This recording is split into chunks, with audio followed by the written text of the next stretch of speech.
Hey everybody, Patrick Connor here, and welcome to the Knuckles and Gloves podcast. Boxing history, fucking history, bro.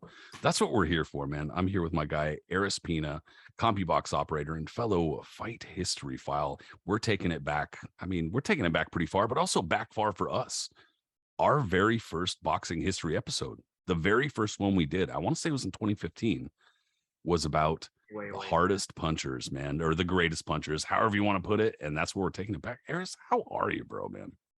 Good, man. Everything's going good. It's been a good couple of weeks. Everything's been quiet in the boxing world. I was looking forward to this weekend because I was supposed to be working the Jake Paul fight. Speaking of heavyweights and big punchers or whatever, I don't know if you want to consider Paul a big puncher, but anyways, I was supposed to be working that event, right? And after the fiasco that unfolded on boxing Twitter, which if you listen to this, I'm sure you watched it unfolded just like the rest of us. Yeah, you know what's going on. But yeah, everything is great, man. Well, and lest anybody get all mad that we even bring it up, like you said, you're about to work it as a punch counter, so it's relevant to your job. But damn, dude, what a fiasco! What a just. And it wasn't even the Paul's fault for the change. I know, man.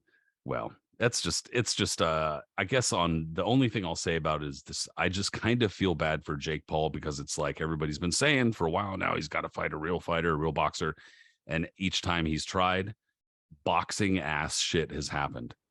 Like the type of shit that only happens in boxing. It's like some guy can't enter the United States because the guy he was associated with was like a high level gangster. I was like actually FBI fucking most wanted. I was explaining that to someone at work today, and it's like, yeah, he couldn't believe it. I was like, so I broke down the whole thing, why they couldn't come to the U.S., yada yada yada, all this stuff. And he was like, "My God, man, that's really crazy. This is that." I was like, honestly, it's just boxing. It's only boxing. I was like, that's just boxing. That's all it is. And he laughed. He was like, "Yeah, it's a crazy sport." I'm just like, boxing. And then they're talking about using a screwdriver to manipulate a scale. Oh my God. Like that's the type of shit that we like hate fighters for that did 12, 15, 20 years ago. That's amazing. He said he did it with the intention, thinking that he was going to be able to lose the weight anyway. So they wanted to show that, just come on, man. If they had shown originally what the weight would have been, then this whole thing would have been just brutal. Yeah. I never even so it's amazing. It's amazing that, each time he's totally been stymied by some shit that only happens in boxing. So either way, back to the history shit, dude. Back to this boxing history stuff. The greatest punchers of all time, the biggest punchers of all time, heaviest punchers of all time, however you want to put it, pound for pound or not, I'm down. That's what we're talking about today, dude. So everybody loves a knockout. That's one of the things about the sport that I think just about everybody can get into one way or another. They love seeing somebody flopping around, somebody get ragdolled and shit. It's pretty crazy. And beyond any sort of jokes about it, though, it's amazing to witness fighters harness that kind of power to be able to, just in physics and in terms of the geometry of it, too, being able to kind of concentrate that much power into the end of a knuckle or two is amazing. And for some reason, some fighters had really figured out whether it's the delivery, shifting of weight, the technique, just being born with it on some level. They've figured out how to put that all together, and we're sleeping motherfuckers. Straight Merc Street population, these poor motherfuckers here. That's what it was. Yes, sir. As you said, man, we all love punches. We all love knockouts. When I got into the sport as a kid, it wasn't like Pernell Whitaker or someone like that attracted me to the sport. The first guy I vividly remember my dad showing me was Tommy Hearns, because remember when we've talked about it before, Tommy Hearns made a couple of pay-per-view appearances on the very beginning of a card. I think Thank you for bringing up Tommy Hearns, my guy. So when he fought Andrew Maynard and he fought Dan Ward. So anyways, I remember the first time my dad, because I don't even think he knew Hearns was going to be on the card. We just happened to put it on. And he saw that Hearns was there, and that was the first time I ever saw him get excited about something. I've seen him excited for other stuff during sports, but for a boxing match, really about to sit down for a good meal or something. He's like, he got really, really excited, and this was he was excited to show me him, and he was like, "Son, you don't understand. This is Tommy Hearns. You know what he does?" He was like, the first time he lands a right hand, he knocks the person silly, and watch him score a first round knockout. And that's exactly what Hearns did. And he told me that my dad told me how he was going to do it. He was like, he measures and he goes like that with his hand and he goes, boom. And that's, exactly what Hearns does. Boom, boom, boom, boom. And then the guy goes spaghetti legged and eventually flattens. So watching that, seeing my dad get excited, I get really excited by it. And my dad telling me he's going to knock a guy out in the first round, and then he ends up knocking the guy out in the first round. That just created like a perfect storm for me. I got very excited and became obsessed with Tommy Hearns at the age of 9, 10 years old. And, from there, the rest is kind of history. But like, that's, how it is. They made compilation VHS tapes, like 30 Great One Punch Knockouts, 30 Great One Punch Knockouts Volume 2. Like, videos just dedicated to guys like Dempsey and Tyson and so on. It's fascinating stuff, man. And like you said, if you're ringside for a fight and you get to witness a knockout, or if you're the one administering one, man, it's an incredible feeling. When you talk to fighters and they describe when they talk about the best punch they ever landed or their perfect knockout, and they say how they felt every bone in their body and everything movement just perfectly in the way their fist landed, and the combination of it all, the way the guy finally goes down. It's pretty compelling shit. It really is. So yeah, man, it was a long time ago that we discussed this stuff. Since in the ensuing years since then, there's been a lot of new punchers that have come on the scene, some freakish ones, in fact. And they totally deserve to be in the mix too. So it's good to rehash this type of thing. It is, and it's the kind of thing that people aren't going to get sick of it. They're not going to be mad that redid it or anything. Of course not, man. I doubt it. It's been years over, and not only that, there was some discussion about it on Boxing Twitter this week. That's true. It's been a slow week, so And you even mentioned that we were going to be doing the show, and then a couple people responded kind of with their own, which is great. I'm all about that shit. I love it. But yeah, I mean, just talking about fighters who can really lay a beat down, dude, is great shit. Who's a fighter though that you think is like, you think greatest puncher or whatever, top puncher, who's somebody that you'd like to give some remembrance to? It's just an easy one because everybody's very fond of him. But I guess the originator of the original man down, Julian Jackson. If you really think about it, man, and for modern times, he even surpasses Tommy Hearns in most people's opinion, I would say, for just absolute cold cock and one punch knockout. That's what There's someone who's definitely benefited from YouTube for sure. Yes, for sure, absolutely, man. He's one of those guys that, like, in an era where people from Jackson's era sometimes tend to be shitted on, Ricardo Lopez. Jackson instead has been shined. His stature has grown even more so, man. I think his aura and everything. Did he have his limitations? Sure. There was holes in his game. He didn't have the best chin. He could be, caught up in something. And if you were a good enough fighter and somehow are able to take his power, very, very hard to do. You had a chance against him. But for that time period, man, from after he lost he lost his first time to Mike McCallum and then went on a rampage from there up until he fought Gerald Mcclellan. Dude, that was a run that just unspeakable carnage that he just unleashed on the middleweight division. There's actually a handful of instances too. I actually didn't even realize it until I had watched the knockouts more closely. That he did that shit like a handful of times. I thought it was just whatever it was. Dennis. The Buster Drayton one's the most. Yeah, Buster Drayton. Yeah. And I thought it was only that one, but a couple of them, it's like you can barely see it because the camera's panning in on the knockout and not at him, but you could see his glove go like that on the edge of the screen. And I mean, just, dude, so cold. And then on top of that, you got him number one with that high top fade for about half of his career, maybe more. And then early on in his career, a lot of people might not know or might not remember that he used to do the moonwalk after every knockout. He'd sit there in the ring and do the moonwalk and shit. And he wasn't the only fighter. A bunch of fighters did the moonwalk. That shit was literally a cultural phenomenon for a couple of years, to be fair. Again, when people ever try to say, not Usher, excuse me, like Chris Brown or whoever, I can't keep up with these kids today. But whoever's supposed to be more popular than Michael Jackson, all I gotta tell you again, like you just mentioned, look at stuff like this. And also go back to that one video that he did in 1992 for HBO, which he did in like Hungary or somewhere. And half the audience collapsed. All he did was just turn his head before he even said a word. So All right, you can't touch the king of pop. I mean, I No, understand, dude. Yeah, that's not I even mean, I'm just remotely talking close. I'm popularity sorry. wise. I mean, I'm not talking his whole history and everything like that. It's a whole other discussion. But when you're talking popularity, you cannot touch what No Michael question. Jackson was in the 80s and 90s. Nah, dude, bro, members only jackets literally were popular for almost no other reason than Michael Jackson. And people still wear that shit now. Totally. Like, I mean, they're stylish jackets, bro. I still own one. You just gotta know how to rock it. yeah, if they made them in like 4X, I'd wear one. But they don't. no, but dude, seriously, there's no comparison. Yeah. But I mean, Julian Jackson, he was one of those fighters that took that bit after just about every knockout earlier on his career. And there are a whole bunch of knockouts too from like Don King undercards that are in the front of fucking nobody. And like, there's video of it, thank goodness, or poor souls who got knocked out in front of fucking 14 people.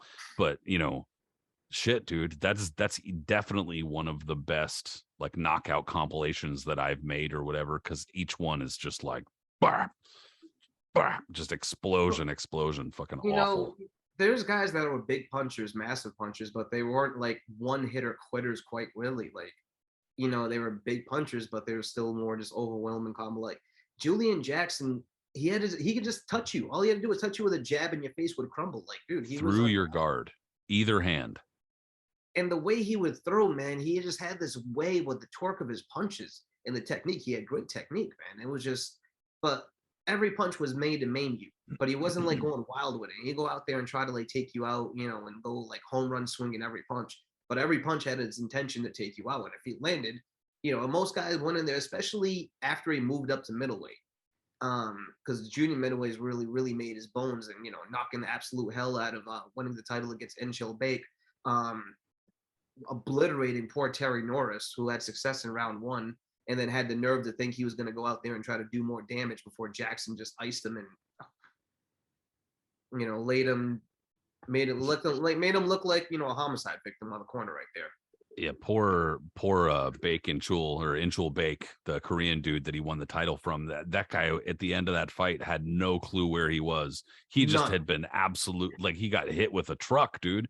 Like he was conscious, but like not really. Guy, bro. If you watch that fight, he gave Jackson the business. That was a rough fight for a few. And you could tell he was clearly tough. Like he was like, he was hanging in there.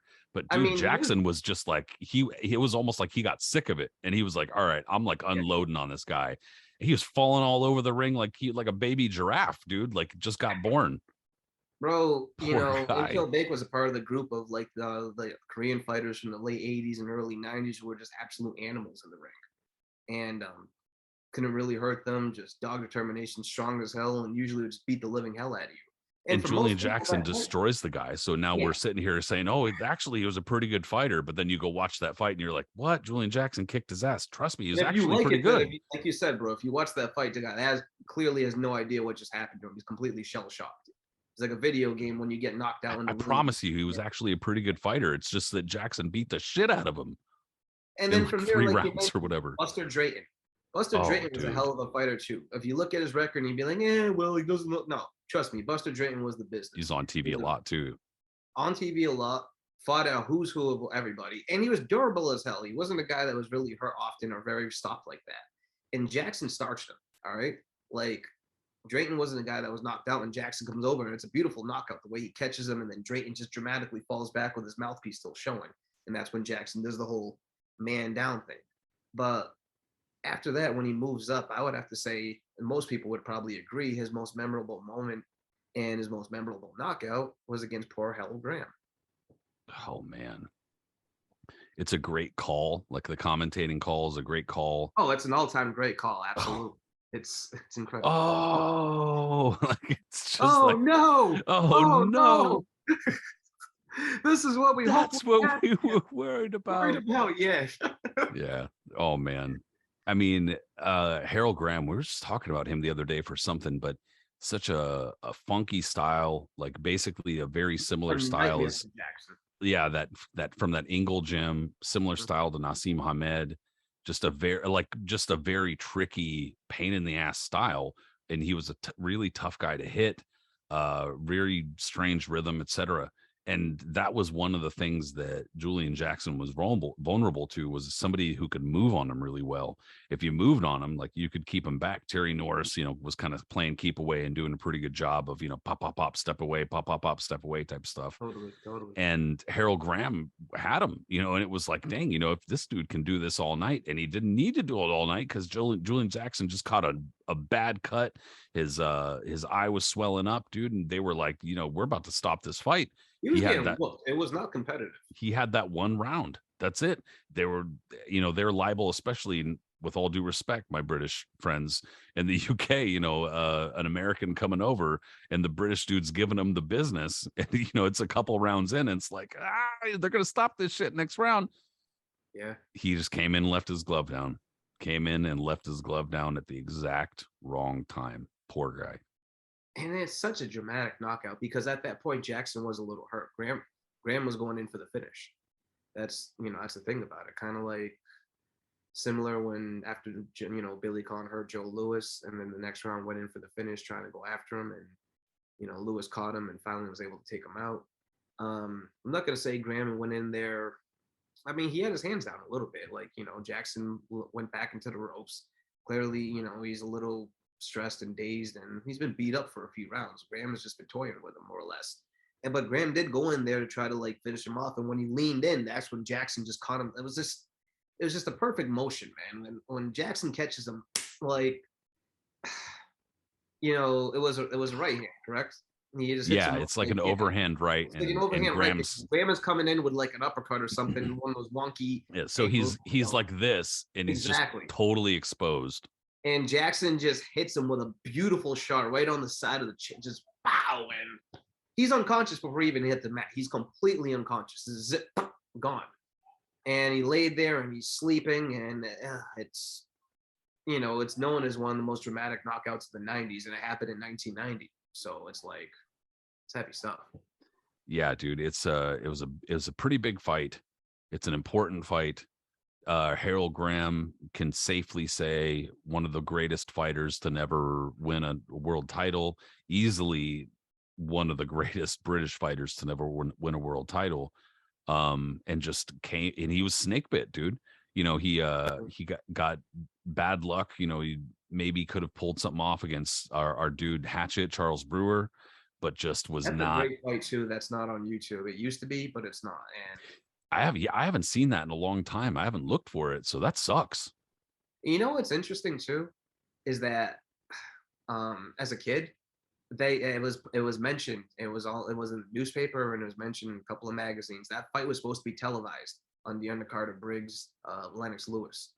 And when I put on HBO that night, all excited to see my man Charles Brewer make his HBO debut, guess what? There was no fight. You know what I mean? They just went right to the Lewis fight. I'm just kind of, and again, it's not like these things because there was like the internet and it was in its infancy. And so I'm just kind of like, and so I had to wait until the magazine come out to find out that it was a dramatic fight that, he got dropped twice in. And by the way, this was a past his prime Graham who had come back. Yeah.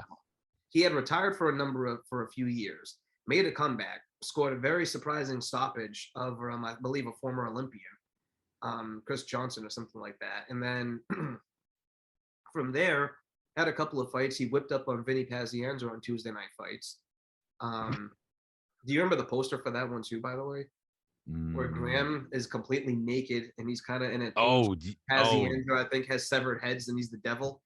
Is one of the wildest posters you will ever see. Yeah, dude. Yes. Now that you mentioned the nudity, I do. Yeah. Yeah.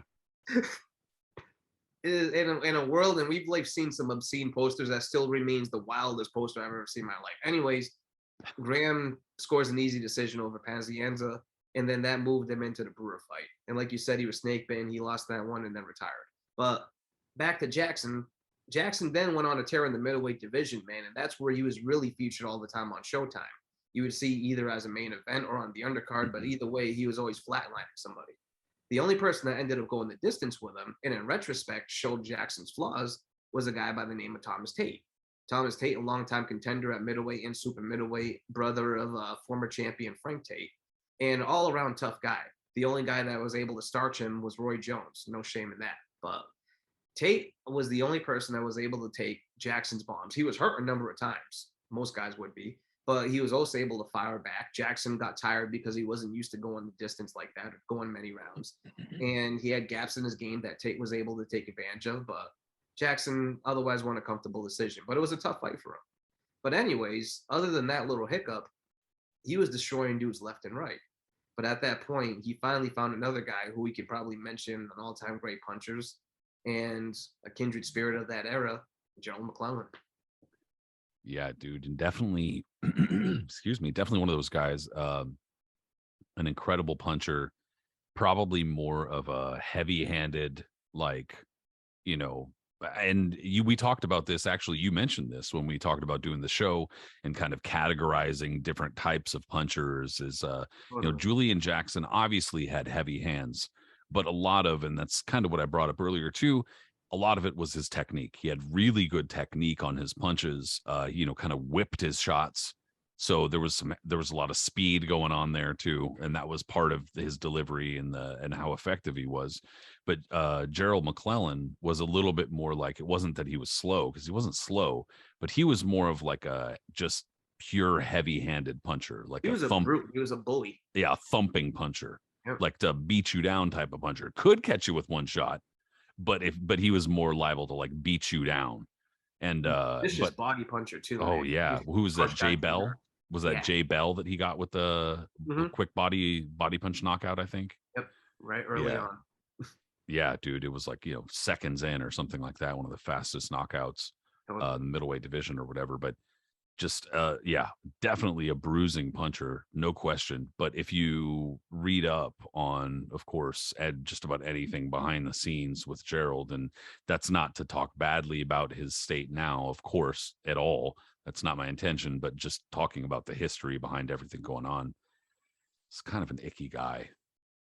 Kind of a troubled guy. Very, very, very dark past for sure.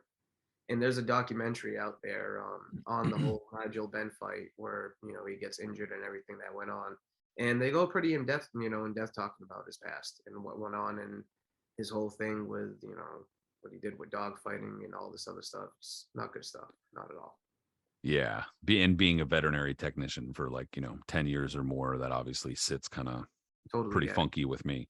But just talking about purely who he was as a fighter, obviously very scary fighter, and was the person that Julian Jackson ran into. And had the Nigel Benn fight not gone the way that it went, I mean, there's a lot of ifs there, a ton of ifs. That first round, a lot of ifs, dude. And then, after that, so much fouling, so many rabbit punches.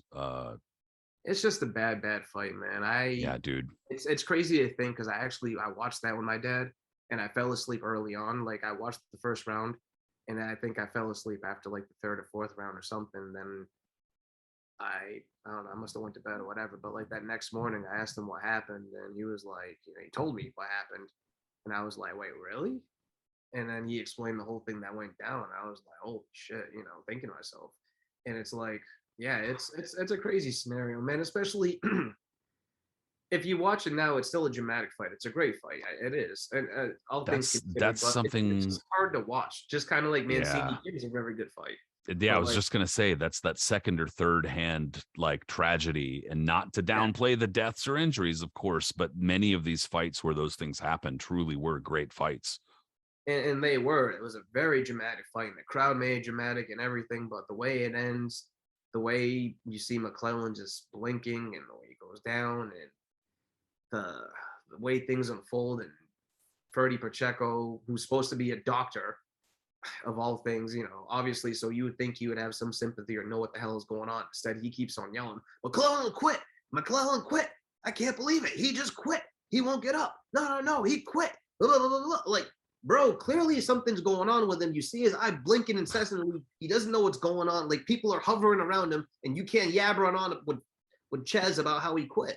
It just becomes an increasingly sad mess until he finally slips, falls into the canvas, gets dressed, and things get worse and worse. But regardless, that first fight, though, which luckily nothing like that really happened, Jackson and McClellan was a hell of a war for the 5 rounds or so that lasted. That was a vicious, brutal fight. McClellan took some vicious punches from there and actually was able to take Jackson's punches. Not many people were ever able to do that. And he was able to dish it back too, man. But there was a couple of exchanges there where you see McClellan take a right hand and some body punches, and you're just kind of like, oof. Yeah, can't take too many of those, man. No, and I think there was a low blow he took too that I think it was right before the knockout, actually, where he took like a massive low blow and then he came back, and that's where he scores that boom, boom. And Jackson dramatically goes flying back, comes up, and he has a jagged cut on his face, and he has no idea where he's at.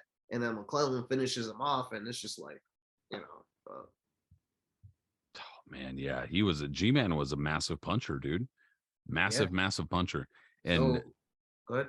And I was just gonna say, in a way, Julian Jackson just had the misfortune of between McClellan just coming in at the wrong time. Dude. He just those are 2 legitimately very, very good fighters. And it was going to be tougher for Jackson too, man, at middleweight, because at that point, I guess, he was fading a little bit. He did have some eye issues and other stuff going on. He was able to subsequently win the championship for a 3rd time. After that fight, after McClellan moved up, he fought a guy by the name of Agostino or Cardamone, and another one. By this point, Jackson is kind of washed, right? His reflexes aren't as good, the eye issues that he's had to deal with, other stuff like that. And Cardamone wasn't a big puncher at all. He was just one of those pesky European fighters, but he was a good boxer. He was quick-footed. He had quick hands. And probably a bad style matchup for Jackson in his prime, let alone, how it was going to be at this point. So all things considered, Cardamone was probably going to be favored in that fight. And early on, he was whooping on Jackson. First round, Jackson got wobbled a couple of times. I think he got cut. He was getting beaten up. Just keep seeing a common thread here. Yes. Whooping up on him. He was whooping up on him. Whooping up on him, and then he woke up. And it was like Cardamone hurt him, and then round 2, I think Cardamone hurt him. Jackson backed up a little bit. Cardamone trying to move in, and then Jackson just whipped one of those right hands again. Bop! Before he even knew it, the guy just gets caught. This is a beautiful shot, and his head just snaps back. Like a baseball just getting hit. Pow! And he drops dramatically. Again, common thread, like you said. He wakes up, he gets up, he has no idea what the hell just happened to him. He just got the living shit just knocked out of him. Like, he has no clue where he's at. This fight took place in Worcester, Massachusetts. He might have a little been back in Italy at that point. He had no idea what happened to him. And Jackson, just dusted him off. Became champion again. He's literally only gotten more popular over the years, dude. Like, I mean, every time post something about Julian Jackson or whatever, it always seems to get a lot of love. People recognize him. Like I said, he's really benefited from having his fights on YouTube and shit like that, because there was that period in like the late 90s, early 2000s before stuff had really ramped up and you could see fights regularly.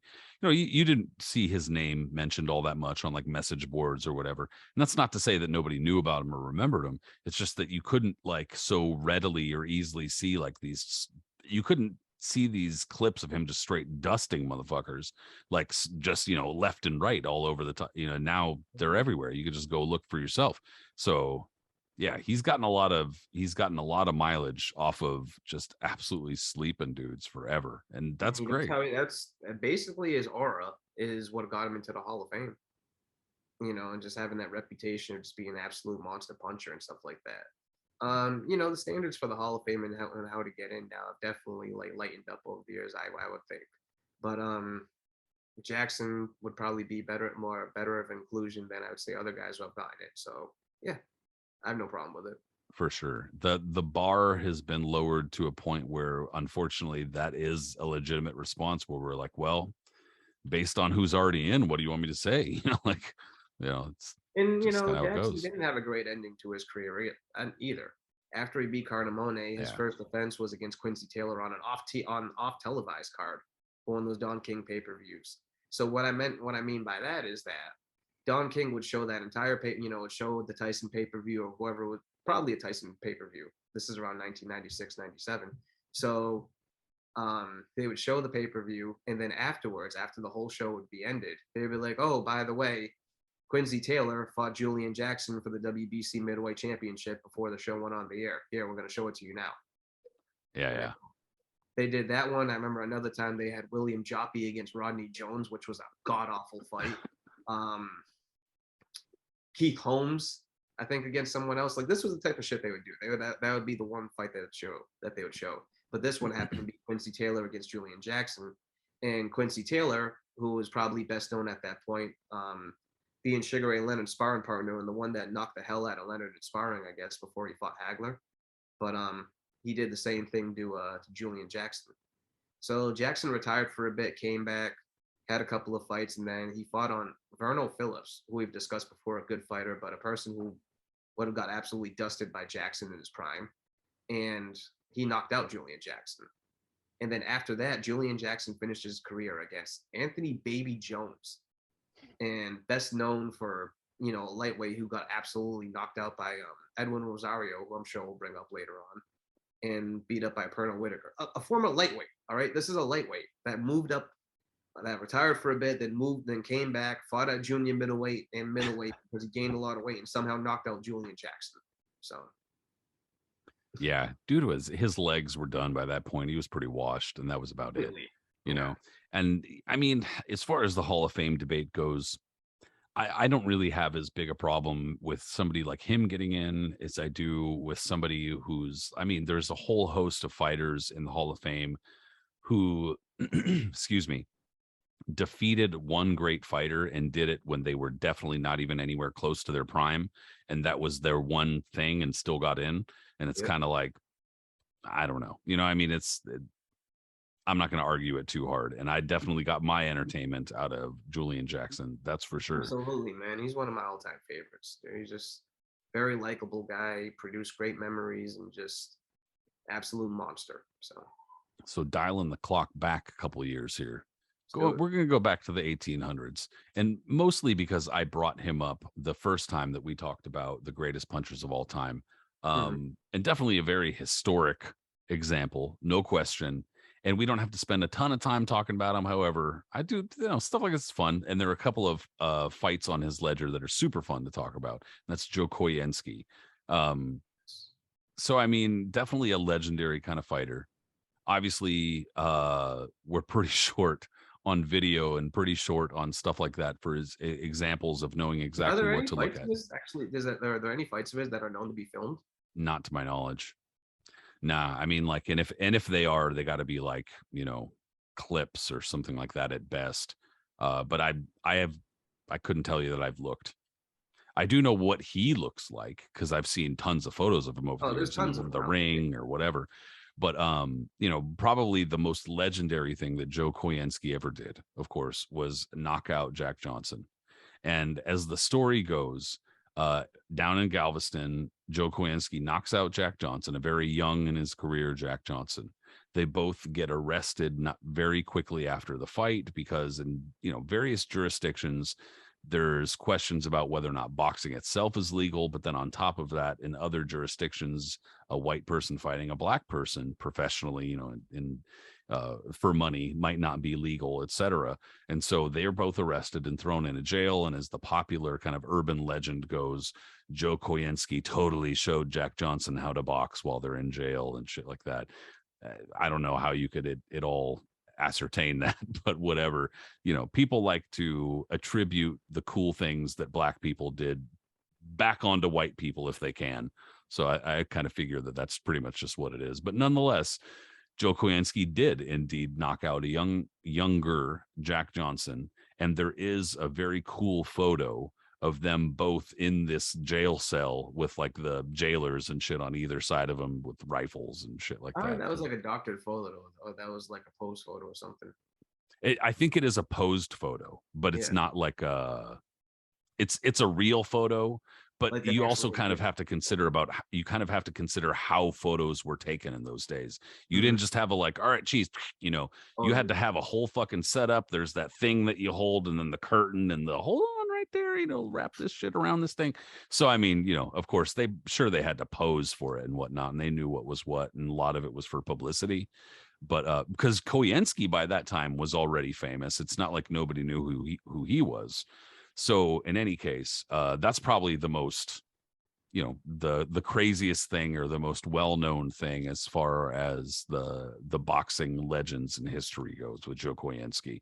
But he was a fairly small fighter for a heavyweight. He was definitely light heavyweight sized at best, and nonetheless was taking on fighters who were much larger than he was, either in height and in weight. And some of them he still managed to knock out. Bob, what's his name, Frank Childs. I think he knocked out Bob Armstrong. He knocked out a whole number of much larger fighters for sure that he fought, and it was actually a fairly tough era. It was a very, very, very tough era for fighters back in the day, my dude. Like, we've discussed it, man. Not only it was kind of still an outlaw time where, boxing was like illegal in a lot of places and things were just, kind of outlawed and Wild West, but like for that era of the heavyweight division, man, there was a lot of bad mamma jammas. You had James J. Corbett was still on the scene. Koenske and him had a battle on a barge of all on a places, fucking boat. I'm on a boat, boat, motherfucker. Yeah. And Corbett said that Koenske, like, almost knocked him out, like gave him one of his toughest fights. Like Corbett ended up, beating him, but it was a tough as nails fight for him. How wild is that? I'm sorry to interrupt, but I just gotta we have to talk about the boat fight for a second. Because people, it's huge. Well, because I imagine people are gonna be like, wait, what? Why aren't you going into this? Well, I mean, that's what we're talking about the era for. This is like the type of shit that was like normal for back then, because you had to hold fights on places like that because boxing was not legal in most places, especially in big cities where it was still known as like a gangsters type sport. Well, still is, but even more so back then. And in California, it was straight Wild West. So they were like, we'll send people after you. And they didn't want anything like that. So when you hear about fights like Bob Fitzsimmons against Peter Marr for the heavyweight championship, and they're holding it in the middle, like some in between place between Mexico and the US, in the middle of nowhere, because they had to do that. They just had to pitch a tent. Hey, the cops are coming. They had to build it up, take it away, and go run off somewhere else to go build something else. Like if you had to build it in the middle of a field because nothing else was going to happen and you wanted this fight to happen, that's what was going to go down. You would get arrested immediately in the middle of a fight. The police could show up, raid it. Everyone gets arrested, including the fighters. All kinds of shit goes down. Like, it was a crazy time to be a fighter and to be a really good fighter too, because you had tip-top competition and you were getting thrown to the wolves relatively early in your career. Yeah, it's like the whole, what's it called, Step Brothers, I seen him eat a guy's dick. It was in international waters. They can't prosecute. No, same shit. They can't fucking come after him because they're out and fighting on a boat and in the middle of the water. So, trying to avoid the cops rolling up on them. And a large part of this too was the fact that the vast majority of the money for fights in this era was coming from betting and ringside betting and stuff like that. And that shit ain't getting taxed. So if that shit ain't getting taxed, the government's coming after your ass, like you can't be making money untaxed. So yeah, they would be sending cops after him. Sorry, I had to talk about the boat thing because that should. No, I mean, it's a fascinating thing. It's a slice of history. I love that shit. Super early in Corbett's career. This was early in Koenske's career. They both came from the same era, the early 1890s. Fitzsimmons. Corbett obviously is the one that succeeded and knocked out John L. Sullivan, kind of like taking boxing finally from the grasp of the bare knuckle era. Even though Sullivan had accepted the gloves and preferred to use them. It's kind of like he was more on the cusp of the old timers, while Corbett was looked upon as the more modern. Right. And so that was, they were part of that new era. He's a good dresser and he's handsome and he's supposedly well learned. And he was going on the vaudeville circuit and doing plays and all that and becoming, elegant, where Sullivan was always challenging people to fights in bars and just getting belligerent. Yeah, dude was like a drinker and shit. He was like, I don't give a fuck. Tough, crude guy. So Koenske, though, fought a who's who of his time, man. Probably one of his most impressive performances was that he fought a draw with Jim Jeffries. Jim Jeffries, obviously, in the early days before he retired and came back and fought Jack Johnson, was looked upon as the toughest, strongest, biggest, meanest, baddest man on the planet, even more so than Sullivan, because he retired undefeated and he was an absolute monster in the ring. And Koenske, who was a lot smaller than Jeffries, because Jeffries was a big heavyweight for his time, held his own with him, beat him up, hurt him a number of times, and was a very bruising fight. Wish there was footage of it, but, by all accounts, he even could have won that fight. So, yeah. I mean, there's things like that. He knocked out the original George Godfrey, not the one that was Jack Dempsey's sparring partner, but the original one from back in the day. And he had a rivalry with a guy who was also an all-time great puncher in Bob Fitzsimmons. So that's right. Yep. Huh? Yeah, dude. I think that a lot of it is maybe a misnomer, and that he wasn't so much a massive puncher as he was very skilled. He was very skilled and knew how to place his punches more than he was like heavy-handed or whatever. And so that's what allowed him to actually fight and be fairly successful against a number of bigger fighters. And yeah, like I said, we don't have to spend a ton of time on him, but we did bring him up. And I do like I like talking about like older eras too, because of course, man. We've talked about that before, how fascinating it was, the lightweight division of the turn of the century, how a lot of these guys from the 1890s hung on to the turn of the century and actually fought up until 1905, 1910, especially Peter Marr, who seemed to never go away. If you look at his record, you're just like, holy shit. And he had a very long record, man. It's pretty crazy. And definitely very old-timey boxery looking guy too, with the twirled mustache and shit. Complete, yeah, man. All those tattoos you see people have of like the stereotypical fighter in the pose, like doing this shit, Yeah. That's Peter Marr, yeah. But just a very, very tough guy, man. And Koenske was one of those guys. I love to talk about it because I think it's hilarious. He held a grudge with Fitzsimmons all the way to his death. And Koenske lived up until the 40s or so, right? So he lived a pretty long life considering. And Fitzsimmons obviously had died decades before that. I think he died pretty young, right? Yeah, much younger for sure. Yeah. And so even at his old age, man, when he had cancer and he was around 75 years old, and they ask him about Fitzsimmons, and you hear Koenske talking, that Fitzsimmons, you can never trust him. He was an outright scoundrel. He was this and that. He cheated us in our fight. And if you saw what he did with Gus Rulin, he cheated in that fight too. He was a cur. You can never trust him. He would renege on bets and blah, blah, blah, blah, blah. Like he hated him. He absolutely hated him. It's hilarious. Some of these fools bad about him. He was talking bad about Fitzsimmons' manager. He was just saying how he couldn't trust anything they wanted to do. He was still a scoundrel. He was like, I'm sure Fitzsimmons would try to say stuff nice about me, but he's dead and he can't do this or that. I'm just like, damn. These fools back then were having straight blood feuds, dude. Yeah. Like, if my son doesn't hate your son, you're dead to me. Like, what the fuck? Fucking crazy ass fucking. Yeah, dude. These like Ad Wolgast and Battling Nelson, like these fools were just hating each other. Hilarious. Totally, man. It's really fascinating to read that type of stuff and to hear like the crazy shit that goes on with it, you know what I mean? But like you said, dude, Koenske fought everybody that there was to fight in his era.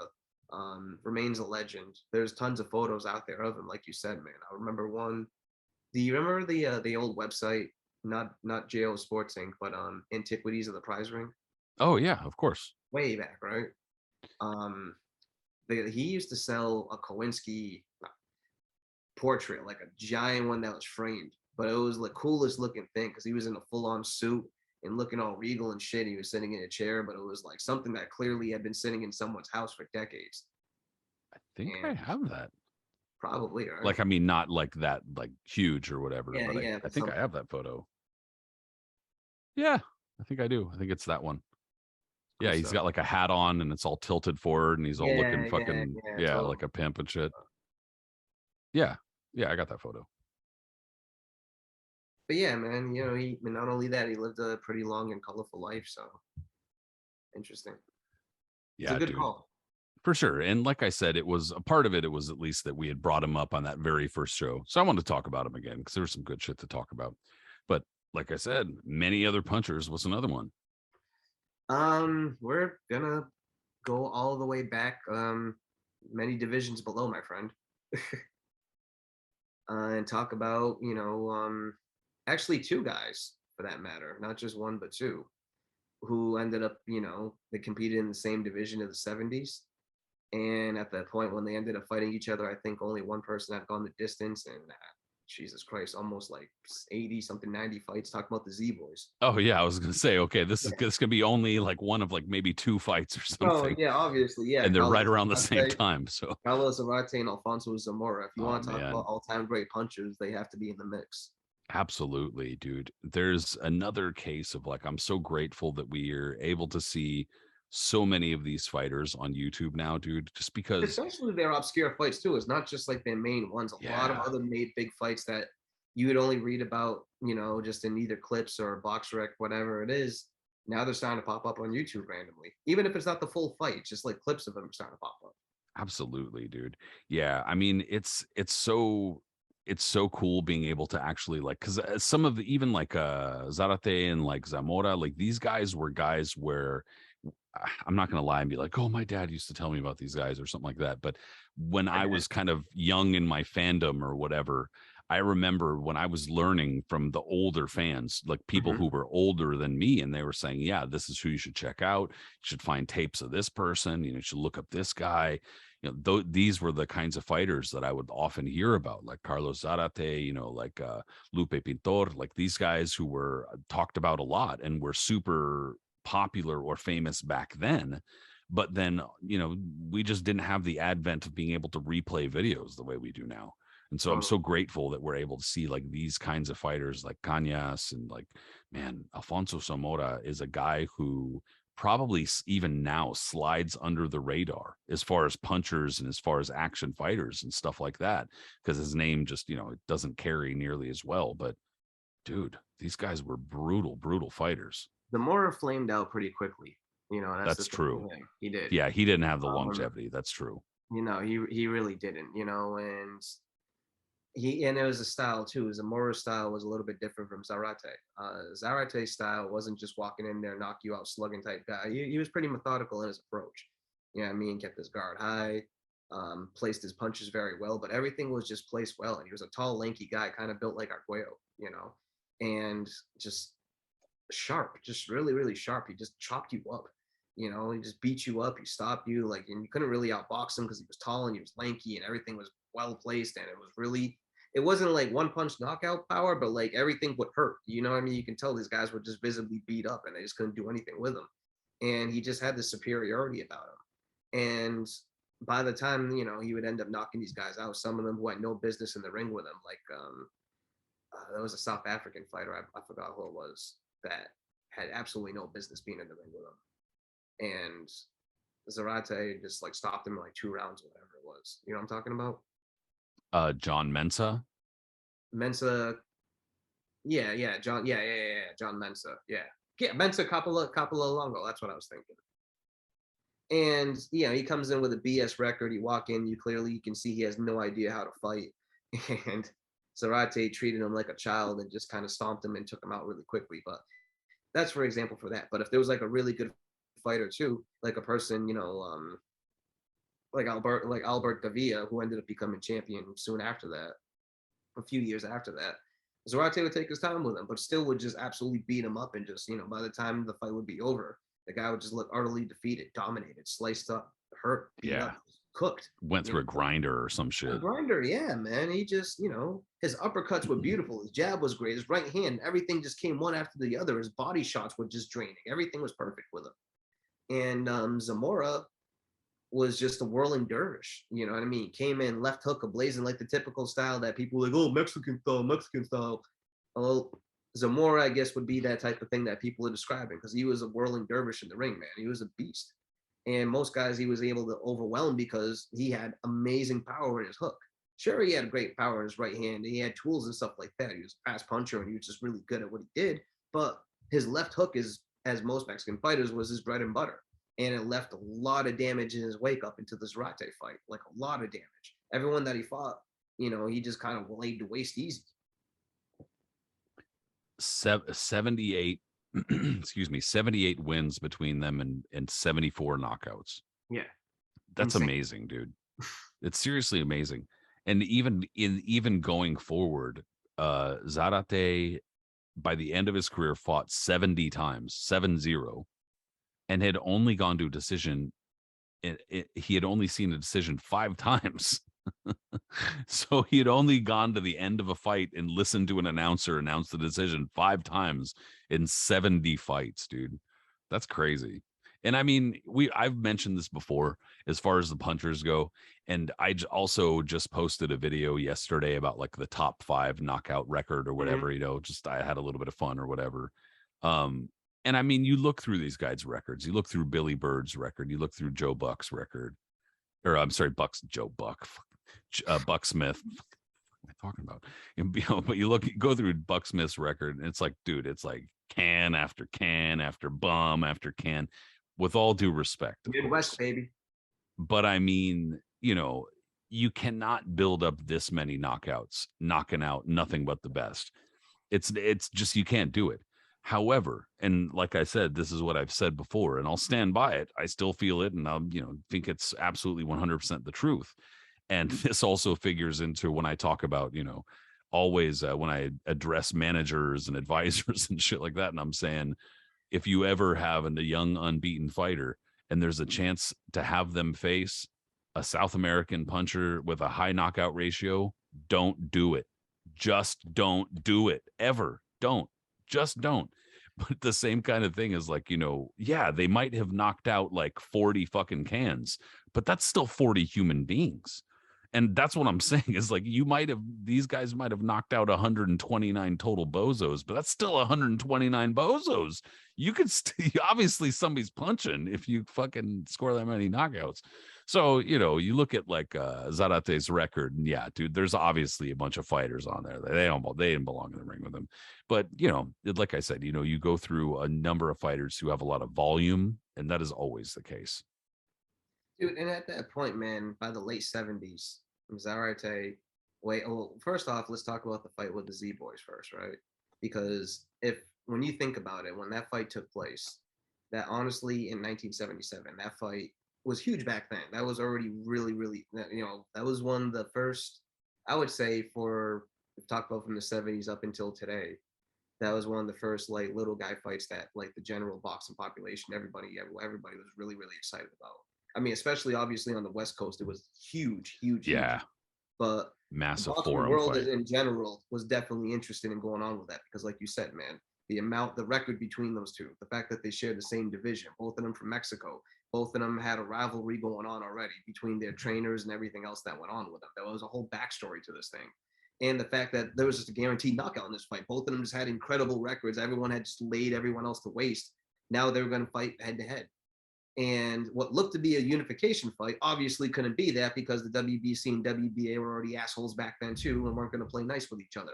So it had to be a non-title fight. 1976 was the start of, sorry to interrupt you. I apologize. But 1977, just for a little bit of background, this was when this fight happened, Sarate Zamora. And then 1976, the year before, was the year that the WBA and WBC had this big fucking stupid spat where they basically said, yeah, we're not going to rank your guy. You're not going to rank guy. You're not going to. And so they just decided to not see eye to eye forever. Basically, that was, so they had been split before that, but that was when they were like officially like, fuck this. So it was a big mess, dude, for like so many fights that they just screwed for like up 5 straight years, for like 5, maybe a little more straight years. They didn't want to deal with each other. And yeah, anytime dude, they were, even so if dumb. you sniffed at having a fight with the other champion, they threw a big hissy fit about it and threatened to sue you. And Don King would get in the middle of it and tell you that, because he always had his hand in the cookie jar or something. And this is exactly why I say chill with the whole like back in the 70s when there was one champion type of shit. Shut up, dude. You don't know what you're talking about. There's always been rancor and rife and fucking chaos, bro. We love it. Let's go. Well, it should have been a unification fight that would have been 15 rounds instead ended up becoming a 10-round non-title fight, which is absolute horseshit. But hey, who cares? All right. Everybody knows if it goes 10, 15, everybody knows it's not going to go that long. The fact that they're going to fight each other. Yeah, they took care of it anyway, so it's okay, but still. So everybody knows this is the fight that matters, all right? So, of course, tensions are really high. Everything's going crazy. Round 1 starts. What happens? They're kind of feeling each other out. Zamora's a little bit more aggressive. Zarate's kind of, feeling him out a little bit. All of a sudden, some crazy asshole fan runs in the ring out of the blue. Why? Because it's LA. It's the 70s. This is boxing. It's a very, very important fight. Of course, he's going to do that. He runs in. I remember he's wearing a wife beater, I believe, right? A wife beater and some boxer shorts, something like that. And so he looks ridiculous to begin with. Like, who the fuck's going to go to a fight like that? So hops in the ring. Looks like he's trying to break them up, I believe it was, right? Like he was like running into the action or something. It was like, what are you doing? He's over there, like, what are you doing? So he's in the middle of it before a police just come in and like apprehend him. And I hopefully brought him in the back and beat the hell out of him with Eileen Eaton watching. Maybe she got She probably told him to. she Yeah. probably, I bet you she got her kid's son, Judo Gene LaBelle, to go over and stretch the shit out of him. Yeah, she got a little in on there. Absolutely. I could just picture her with her purse and everything. You know, we were just talking a couple with the matinee idols kind of episode. We were talking about LA boxing and that in that era and stuff and how wild it was, dude. You know, this was a couple years before that, about 10 years before that, but Lionel Rose versus Chucho Castillo led to a massive riot, the exact same venue at the Forum. And people like setting shit on fire, and it's like parking cars in the parking lot getting smashed and shit. So I'm just saying, like, it's not really that surprising that there was some chaotic shit going on at the Forum in LA in 1970s. But yeah, a fan comes in, he's trying to get in on the action and whatnot. And also, like you were mentioning, a big part of this was that Zamora's dad was it was his dad or his uncle or his dad was a big part of the drama of the behind the scenes thing or whatever. And yeah, like you said, there was some rivalry with the trainers, and yeah, dude, what a mess. At least the fight after that point delivered, though. No, it did. Absolutely, man. Like, Zamora was a fast, really, really massive puncher, former Olympian, silver medalist. Like, he was a legit guy, as legit it can be. Like I said, he might have flamed out early, but at his peak, he was just a monster. And Zarate was just, again, as good as Zamora was at that point, and he probably would have beat a lot of guys that night. Zarate was bigger, stronger, and just overall better. Everything that Zamora could do, Zarate could just do a little bit more, a little bit better. And he just had that build that he was able to neutralize Zamora too. No one at that point was able to neutralize Zamora, and rightfully so. He just blew right through you. But Zarate had that build where he was able to keep him away. He was able to do stuff like that. And even when they got close, he showed his strength and superiority. And like we said, man, after a few rounds of getting beat up by Zarate and just taking an array of his power punches, you get broken. And that's what happened to Zamora. He got broken.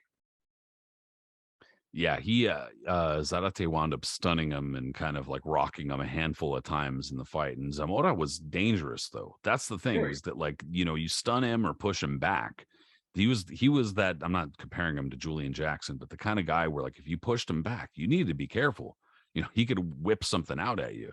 But it, like you said, Zarate's jab and his reach was really what, like, kept Zamora on the end of his punches. And you could see, just even in photos, Zarate's like a triangle, the way that he's shaped, just a big triangle. And so he really knew how to get leverage on those shots. And you could see some of the shots he's landing kind of in that kind of close mid-ish range was just rough. And then Zamora gave, like you said, he gave a good account for himself. It was a fight that did deliver. Was it as, like, wild and exciting and dramatic as people wanted it to be? I mean, not quite. Yeah, not as back and forth anyway. Not as back and forth anyways, but I mean, they had its good moments. Zamora did land a few good punches in the fight, but Zarate was never, like, not really in control. Exactly. And when he really took over control, that's when Zamora just kind of fell apart, and that's when the fight stopped. But that's not how the drama, the drama and the fight itself hadn't really ended at that point. There was still a third part. First, you had the weird fan jumping in the ring in the boxer shorts who got beat up by the security, and then the fight ends. And now afterwards, Zamora's dad ends up trying to attack Zarate's trainer, because he thought that Zarate's trainer had tampered with the gloves of some sort, because he couldn't believe that his kid got whooped so easily. Yeah, he start like but like shoving shit on, like, toward him and stuff that. Yeah, exactly. Like, he started going over, he tried attacking him, and almost a whole riot broke out in the LA Forum because of that. If Zamora was able to get a hold of Zarate's dad and land some blows, or Zarate came and punched Zamora's dad in the face, or some shit crazy like that happened, guarantee you a riot would have broke out. All hell would have broken loose, and the place would have burned down. Yeah, and we would have seen 93 separate headlines about another black eye for boxing. God damn totally, man. They would have had a whole thing in the Nat Lebeau magazine talking about that. Good Lord. Zarate, he, after that, man, he almost did look invincible, because by the late 70s, like you said, he was still at his peak. By 78, 79, man, he was looked upon as one of those guys that, if not only was he almost not just bypassing junior featherweight, people were talking about how he would do potentially against Danny Lopez. But first off, he was going to fight a guy by the name of Wilfredo Gomez, another massive monster puncher at that point, who at this point I would have to say, and I'm sure you would agree with me, was especially in 1978 was relatively unknown to the masses. I mean, he had been champion for a minute. He had an incredible record at that point, 21-0, 21 knockouts. His only blemish was a draw in his first pro fight. And but most people thought at that point, even though he had a record like that, this is going to be like another Zarate Zamora, if anything, because Zarate's a legend. No one's been able to do anything with him. This is just he's going to move up in weight. He's going to stomp Gomez, who's, a young kid, a good fighter, but he has no business being in the ring with him. And, Zarate will march on to greatness, but that didn't quite happen. In fact, that didn't happen at all. In fact, there was an absolute massacre that happened in Puerto Rico that night. It involved with Gomez thrashing the shit out of Zarate. Yeah, dude. Wilfredo Gomez had mostly fought in Puerto Rico at this point, Mm-hmm. and I want to say he had fought Royal Kobayashi in Japan or something like that. He made a defense against Kobayashi in Japan, I think. Okay. And it's actually one of the funny things about that too is that if you watch the video of that fight, assuming it's still on YouTube, at the end of that fight, dude, like they are the way that he and his team celebrate it's almost like out of character because we've seen a lot of the fights from Japan and stuff like that, and it's not always the case that the arenas are quiet, but they usually are. Like, not always, but a lot. And in this case, it was fairly quiet. And then after he wins, they celebrate, and it's like almost like everybody's quiet, but just his team who's going, ah! And it's like, oh my God, dude, you guys are nuts. But Gomez was a really good combination puncher, a heavy-handed fighter, a guy who like probably should have moved Brilliant. his Absolutely brilliant. probably should have moved his head a little bit more than he did, but also I think that the reason for that was because he believed in his power. You know what I'm saying? Like, there are fighters who like they can punch, but they don't believe in their power, or at least not as much as they should. He believed in his power. He punched through people, like he was like, you're going to fall. Like, sooner or later, I'm going to land and you're going to go down. And that was the kind of fighter he was. And so by the time he fought Zarate, I think that there was definitely more familiarity, especially among American fans, or well, excuse me, because he's Puerto Rican, so let me not be ignorant, but mainland American fans who would comprise the vast majority of US TV fight fans, of course, and a large chunk of those are going to be in Southern California at this point. So obviously they're going to be far more familiar with Zarate than they are Gomez, not to excuse them, but that's just going to be the case a lot of the time. But clearly Gomez, came onto the scene with a vengeance there. Yeah, dude. And it's one of those weird occasions too where like Zarate moved up in weight but somehow still couldn't make weight either. Like, it took him a number of attempts to make weight for that fight. And Gomez, of course, who always had yeah, fools. I've been hearing it, dude. They've been going off. What's going on? Dude, moving bodies up there. I think, I don't know. It's insane. But anyways, dude, that really just messed up my train of thought for a second. Hold on. Damn, what are they doing? Where's my water? Shit, that just pissed me off. New York living, people. So that's what we're saying. Don't go to New York. Yeah, seriously, don't. It's not worth it. So Gomez always had weight issues himself, but like, Zarate apparently said he had the flu or something going on with him before this fight. But anyways, he claimed he wasn't really 100%. Tensions were really, really high. Obviously, his fights happen in Puerto Rico, but it's Puerto Rico and Mexico. They've always had a very, very, fierce rivalry in boxing. And this one was high stakes. Even though Gomez wasn't really well known throughout the world of the masses yet, he soon would be. But he was, already massively popular in Puerto Rico. People were rabid about this fight. People wanted to see Zarate's head on a platter. Zarate surprisingly wanted enemy territory for this fight, and very confident in himself. And it was a good fight for a few rounds. Like, Zarate, is still one of those type of guys that like he was a legend. I mean, he has a very great style for himself, and he imposed it. And Gomez had to take a little bit to try to figure him out. But once he did, man, he started piecing him up. He was faster than Zarate. He was stronger than Zarate. And once he started landing combinations and started feeling really comfortable with what he's able to do, he just completely unraveled them. Zarate did have his moments too. He did land a few combinations, and he was a vicious guy, and they had some fierce exchanges. But every time, Zarate would try to go for something, Gomez would land like a check left hook, or you see him because he was really good at stuff like that. Counter punching, brilliant counter puncher, moving in, jabbing right hand. Zarate would try to move in another right hand, another check left hook, uppercuts, everything. Pretty soon, Zarate, who was so good at just overwhelming his opponents, was getting overwhelmed by Gomez. He was completely frazzled by him. And then by like round 4 or whatever it was, that's when Gomez really turned on his heat. For the first 3 rounds, he was still just like working each round. He was building it. And even though he was kind of in control, by round 4, Gomez in his prime, who was an absolute whirlwind, that's when he just turned on the heat. Zarate had no idea what the hell to do with him. He just got the shit kicked out of him after that. It was bad. And the boxing world was shocked. This was a shocking turnaround. Like we said, man, Gomez was undefeated and he was known as like a legit fighter. But Zarate was supposed to be on another level. Pound for pound, he was looked upon by 78. If not the best fighter on the planet, probably on, number 2 and number 3, I would say, right? Well, he definitely had to be up there. He's 52-0, and with that many knockouts, Jesus. I mean, so for Gomez to be able to do that and how dominating as it was, man, Zarate, that was like a big blow to him. Not only physically, but to his ego and to the country and everything as well. Like that was really just like that never happened to him before, So, like you said, he has another defense, but by the time he fought Lupe Pintor, something clearly was missing from him at that point. It just the spark wasn't really there. If you've watched the fight with Pintor, everybody would say it's an out robbery, and it kind of more or less is. I mean, it's a fight that Zarate definitely won, but I don't know if it's as much of a wide decision as everyone thinks it was. But regardless, that was like the icing on the cake. The Gomez beatdown was the one that really just kind of like put his reverse and just like, holy shit, you know what I mean?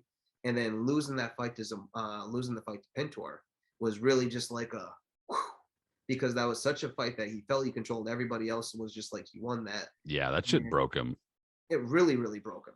I mean, it was totally everyone. He was like disgusted. And rightfully so, man. Everyone was like pissed off by that decision. Even Pintor seemed surprised by it. Like, if you watch the decision, Pintor's kind of like, "Huh, really? Okay." Yeah. All right, yeah. And I'm not looking at it right now, but if I remember too, there was some weird ass scores for that fight. Like everything just seemed really fishy and weird, But regardless, yeah, Zarate was really crushed. That was it for him. He was done. And once he retired for a number of years. But something, some kind of spark made him want to come back. And that was the majority too. When he said when he ended up retiring and he had like a few decision wins, that's the majority of the time where he went like either late rounds of decisions was when he came back. Because by the time he came back, he was way past it. You know what I mean? 36, 37 years old. His already majorly receding hairline. He looked like an old guy, but he could still fight. And after a couple of hiccups in his early on in his comeback, he went on a streak, just knocking out a bunch of guys. If you look at him, same thing, no world beaters, just kind of guys that were supposed to lose to him. But he's gaining experience, he's gaining traction, kind of doing the George Foreman route, staying active, staying busy. Eventually, he's going to move up and get a big fight. And big fights he ended up getting. With Hall of Fame fighters, nonetheless, who we've discussed in past shows. First one was Jeff Fennick. Jeff Fennick, obviously a monster rampaging, got Mahler, who probably wasn't going to be stopped by, who would probably give a prime Zarate absolute hell, let alone one that's way past his best. So I think that fight got stopped on a cut or something like that, technical decision. But anyways, Fennick kind of beat him up throughout it. And then Zarate ends up fighting soon after that Daniel Zaragoza, one of our favorites. And hell yeah, Zarate definitely would have beat Zaragoza. There's no question about that in my mind. But at this point, by 1988 or whenever, around the fight when that took place, we're not talking about it's not his prime at all now. Zarate's pushing 40. He's been through the ringer. He's had a very long career. Zaragoza is in his prime at this point, and Zaragoza thrashed him. So. Yeah, he was just, I remember it was just like left hand, just like absolutely banking, from Zarate probably didn't even deserve that title fight either, if you really think about it. It was more or less, he had probably got that more on name and recognition, and everybody kind of loved him more than anything. Yeah, for sure. Yeah, and a guy like Zaragoza, who was not remotely a puncher whatsoever, stepping in there and beating him up, not a good look, and probably more representative of how washed Zarate was than anything, obviously. And His counterpart Zamora, like we said, man, he flamed out quick because soon after the Zarate fight, he ends up fighting Jorge Lujan, Panamanian fighter, very slick guy, very tough guy. Doesn't get mentioned a lot today. Doesn't really get talked about a lot today, but in the late 70s and early 80s, he was a tricky guy and a very tough guy to fight, and probably the wrong style for someone like Zamora, who's kind of going through the motions now after getting knocked out seriously for the first time, to go against. And when he got stopped in that fight, there's a very like dramatic photo. If you see it, Zamora, after he gets stopped, like Lujan drops him, and when he goes down, you see Zamora just sit down on his lap, and he has his arms on his shoulder, and he has his arms on his lap, and he's just looking at the referee. His mouthpiece is out, and he has the most dejected look on his face, like he doesn't care. He's just going, like, just count me out. You know what I mean? Like you've seen Eric Morales or kind of like Alexis Arguello in the second prior fight. Just one of those. I know I'm done. I don't really care. But his is even more so, like more so, just like I don't want to do this anymore. I just don't care. I'm just out, and just lets himself get counted out. He ends up having a dramatic win soon after, though, against another contender from the era by the name of Alberto Superfly Sandoval, a guy that never won a world title, but a tough guy. In a dramatic fight, and people said that was the comeback of the year. People were excited about Zamora and his impending return and what he can do maybe in the 80s. But it wasn't meant to be. I know he lost soon after that, and then he retired. So. Yeah, dude, that's a lot of punching history too from around that time, just stemming from those two fighters, Sarate and Zamora. Like, there was a number of wars and heavy punching dudes that they fought too. Dude, tons of them, man, from back then, but none really equal their type of power and what they were able to do. Like, that was magical numbers that they were putting up. And not only were those magical numbers they were putting up, like the aura that each guy held. And when that fight was able to be made, like imagine today if that fight was held and the way boxing Twitter feels about lower weight fighters and they were going to come together, dude, like the whole place would have exploded. Do you remember how excited people got because two punchers in Golovkin and Lemieux were going to get together? They're like, we sold 25,000 at Madison Square. It was like, totally. And don't get me wrong, like there was some legit reasons to be excited for that fight, but I'm just saying, a fight like Zarate Zamora would blow away any type of, and this is not to knock, the little four kings or whatever, like, that, because I love Chocolatito and Estrada and the rest of those guys, but they couldn't compare to the excitement that fight would have brought, that fight brought. You know what I mean? Like, that was just, the world stopped for the little guys that night. It was pretty crazy. Yeah, always good to see. Always good to see.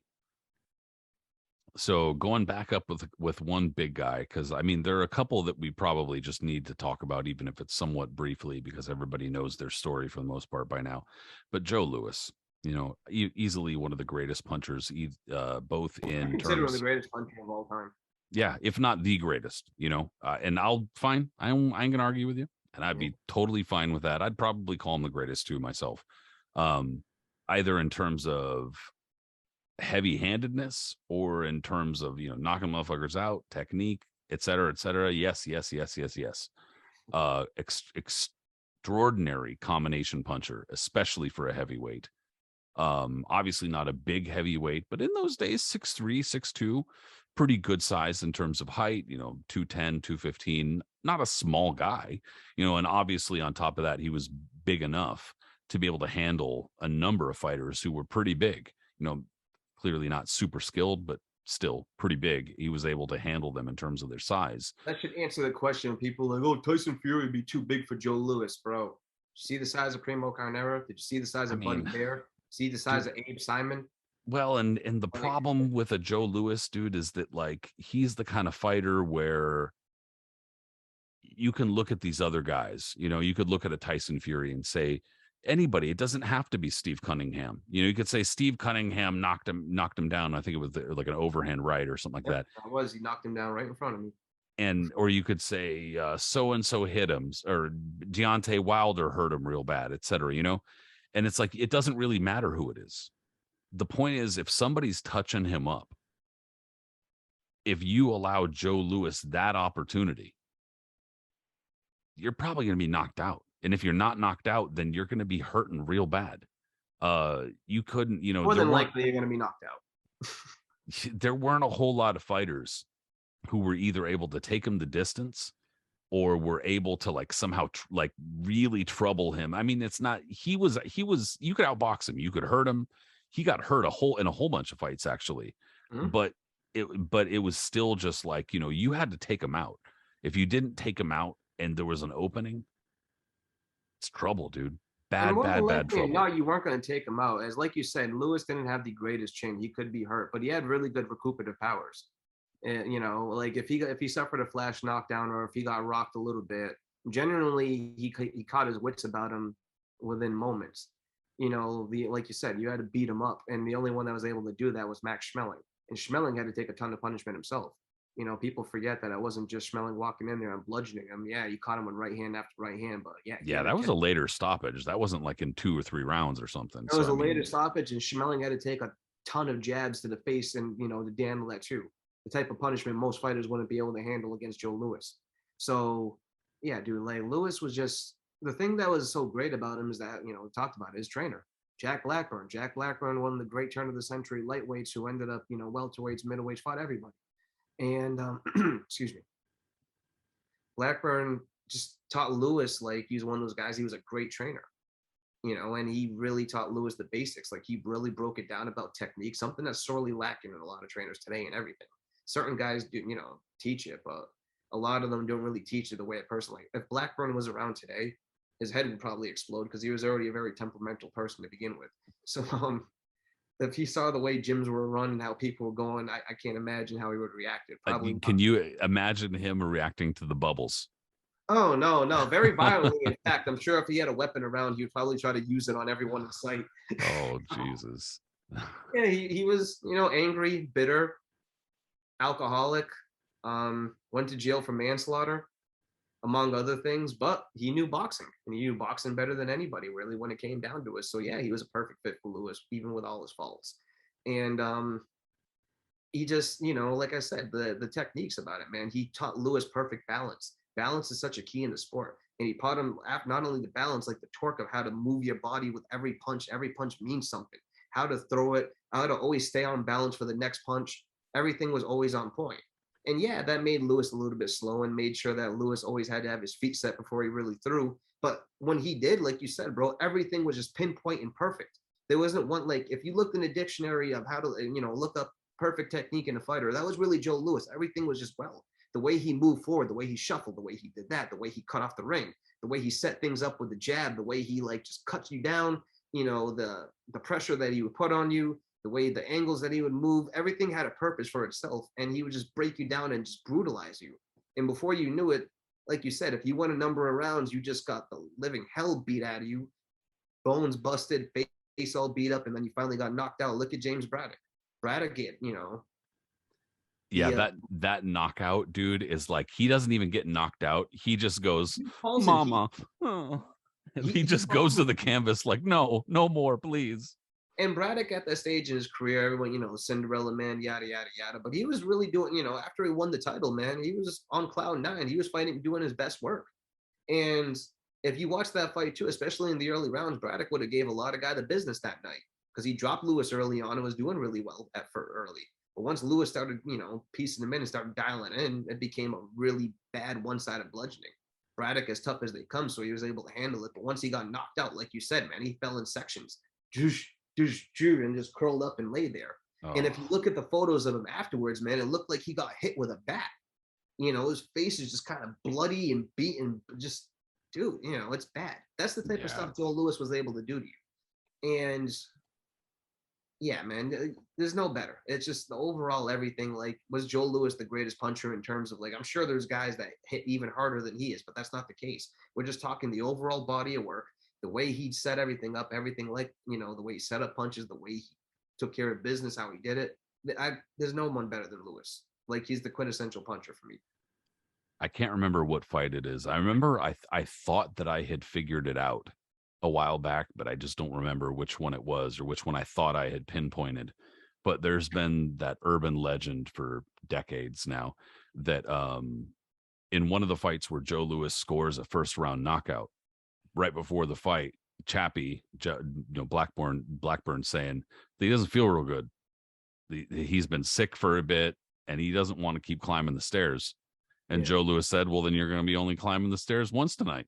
So he goes up and knocks the dude out in one round, only climb the stairs once. So, I mean, I thought that I had pinpointed what fight that's supposed to be. I just don't remember what it was. Point is, there's so many great stories about Joe Louis, so many great memories, so many great fights, so many great knockouts. I mean, look how that saying that he came up with, and I guess it came up by mistake, but he said we're gonna win because we're on God's side. Yeah, because he was misquoted, but yeah. Misquoted, yeah. But it ended up working, well in itself. And yeah, he said we're on God's side, and they misquoted him and said that God's on our side. Yeah. That's it. God's on our side. Yeah. And the way America finally took to him because I mean they didn't hate him because like you said he was on a very strict after the Jack Johnson era can't do 7 commandments. Don't all this stuff, and so America was like.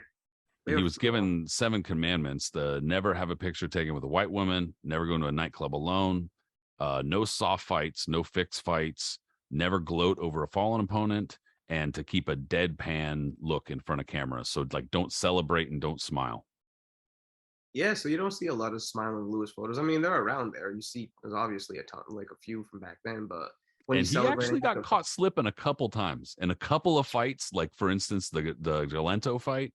Yeah, you could see at the end, he's like he wanted one more. He was like, I'm sure after the Schmeling fight, he was celebrating too. Obviously, you could see in a couple of fights that he was like, But Louis was that type of guy too, man. When he knocked you out, he always left like a dramatic knockout. It wasn't just like a guy just kind of fell easily or whatever. There was always some kind of dramatic effect to it. Johnny Paycheck, his feet actually lifted off the ground when he got skidded across the ring in 2 rounds by Joe Louis.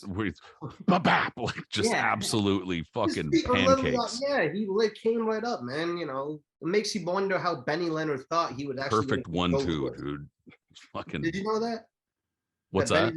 Benny Leonard picked Johnny Paycheck to beat Louis that night. Did you see that? It makes you wonder if that Lou Tendler left hand really did some damage to him or not, or something. Yeah, that was a bad rivalry, I guess. Jesus. Yeah, I mean, look, man, no disrespect to Johnny Paycheck, who wasn't a bad fighter in his time, but there was no way he was a popular fighter, locally, But I mean, come on. You saw what happened to him, and if you watch it too, man, Paycheck with the hand up, and he's just trying to jab away, get away from me, get away. He looks like somebody's aging mechanic uncle or something. He does with the whole bald head and everything going on. Yeah, man. Come on. Or if it's the late '80s, he looked like someone that would be getting squashed by the Ultimate Warrior. like somebody on some Arkansas wrestling circuit or some shit, bro. Totally, yeah. His feet get literally lifted off the canvas. That's Ramage, a brutal knockout.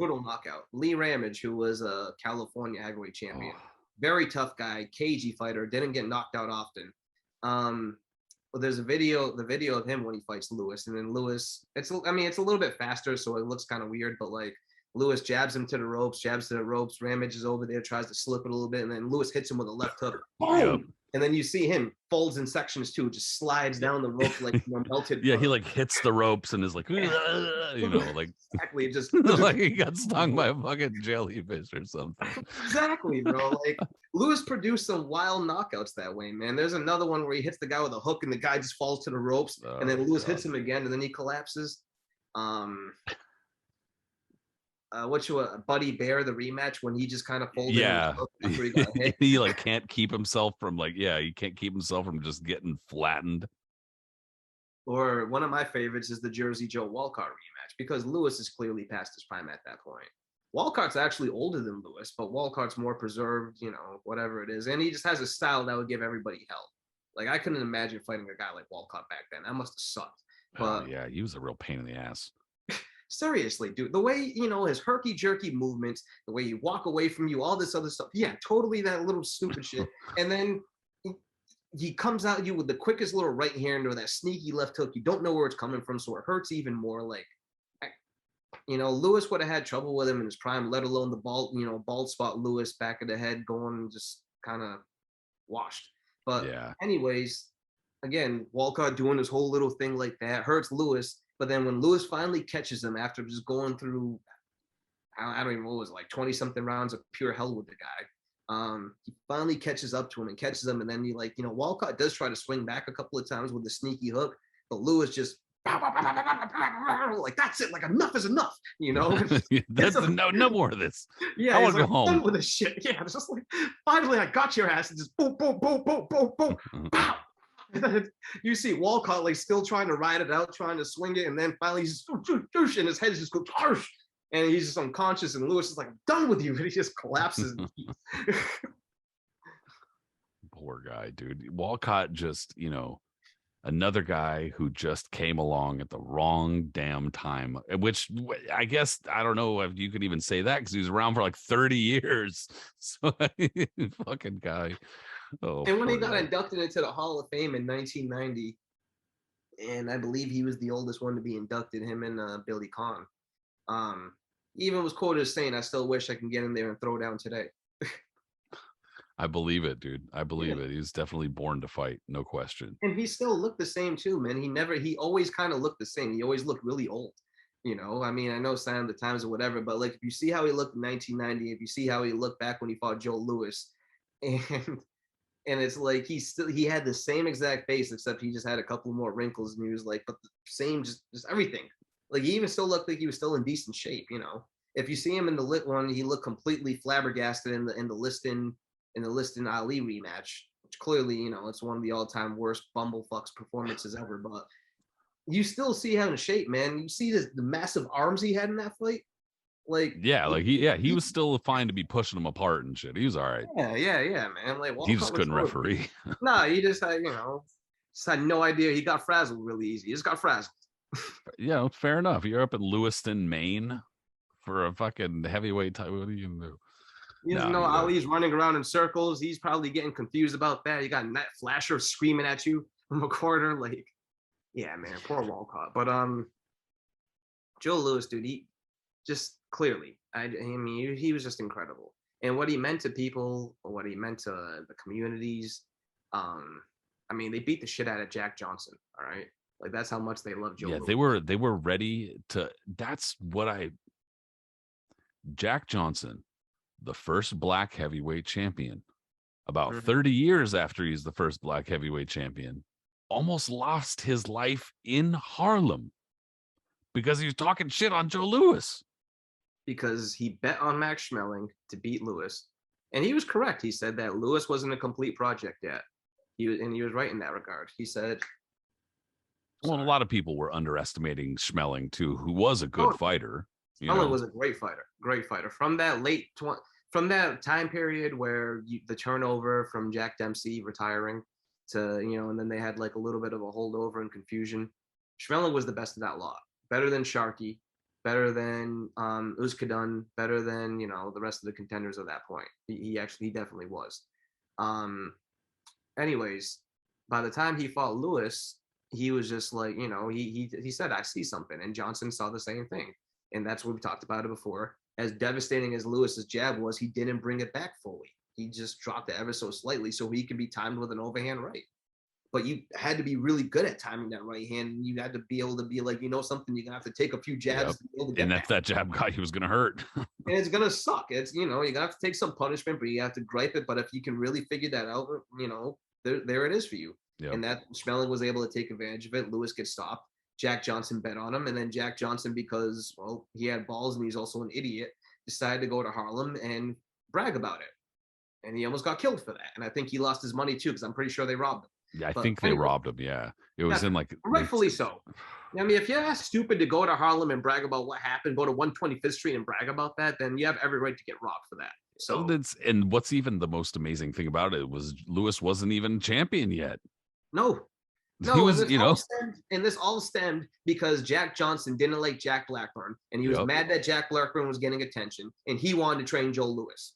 That was all it was. He actually liked Joe Louis from the beginning. He did.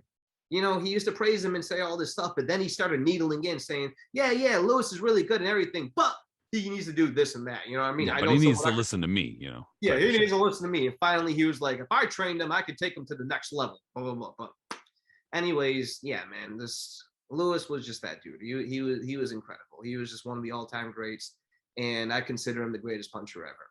But speaking of that gravy train of heavyweights, I guess you have to mention the guy on my shirt now.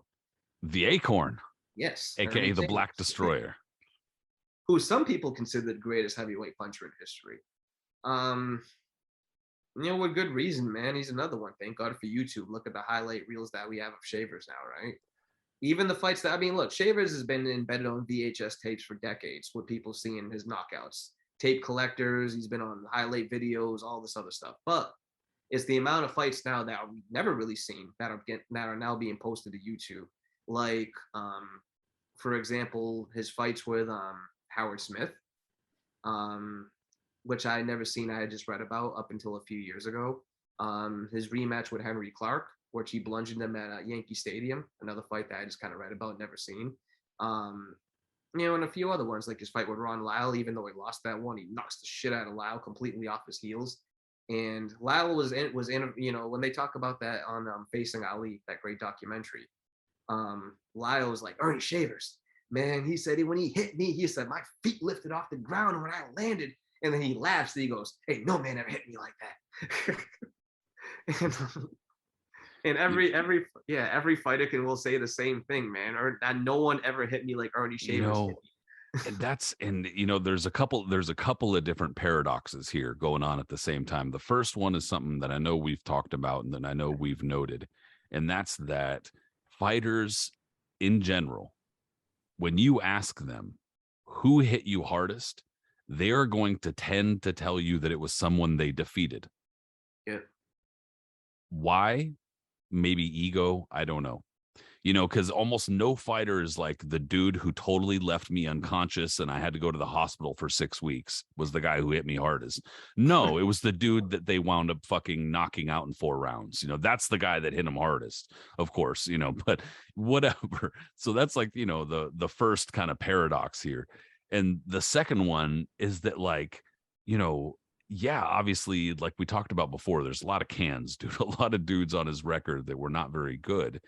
And on top of that, the crazy thing was that the way that he punched, it was almost like people knew.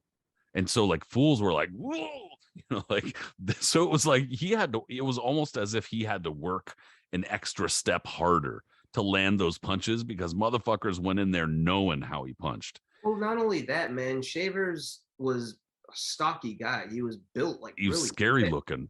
Very scary looking. Even he's still scary looking. Even before he went bald with the Fu Manchu and just looking like a warrior. When he had scary looking hairline, he was scary. Yeah, man, it didn't matter.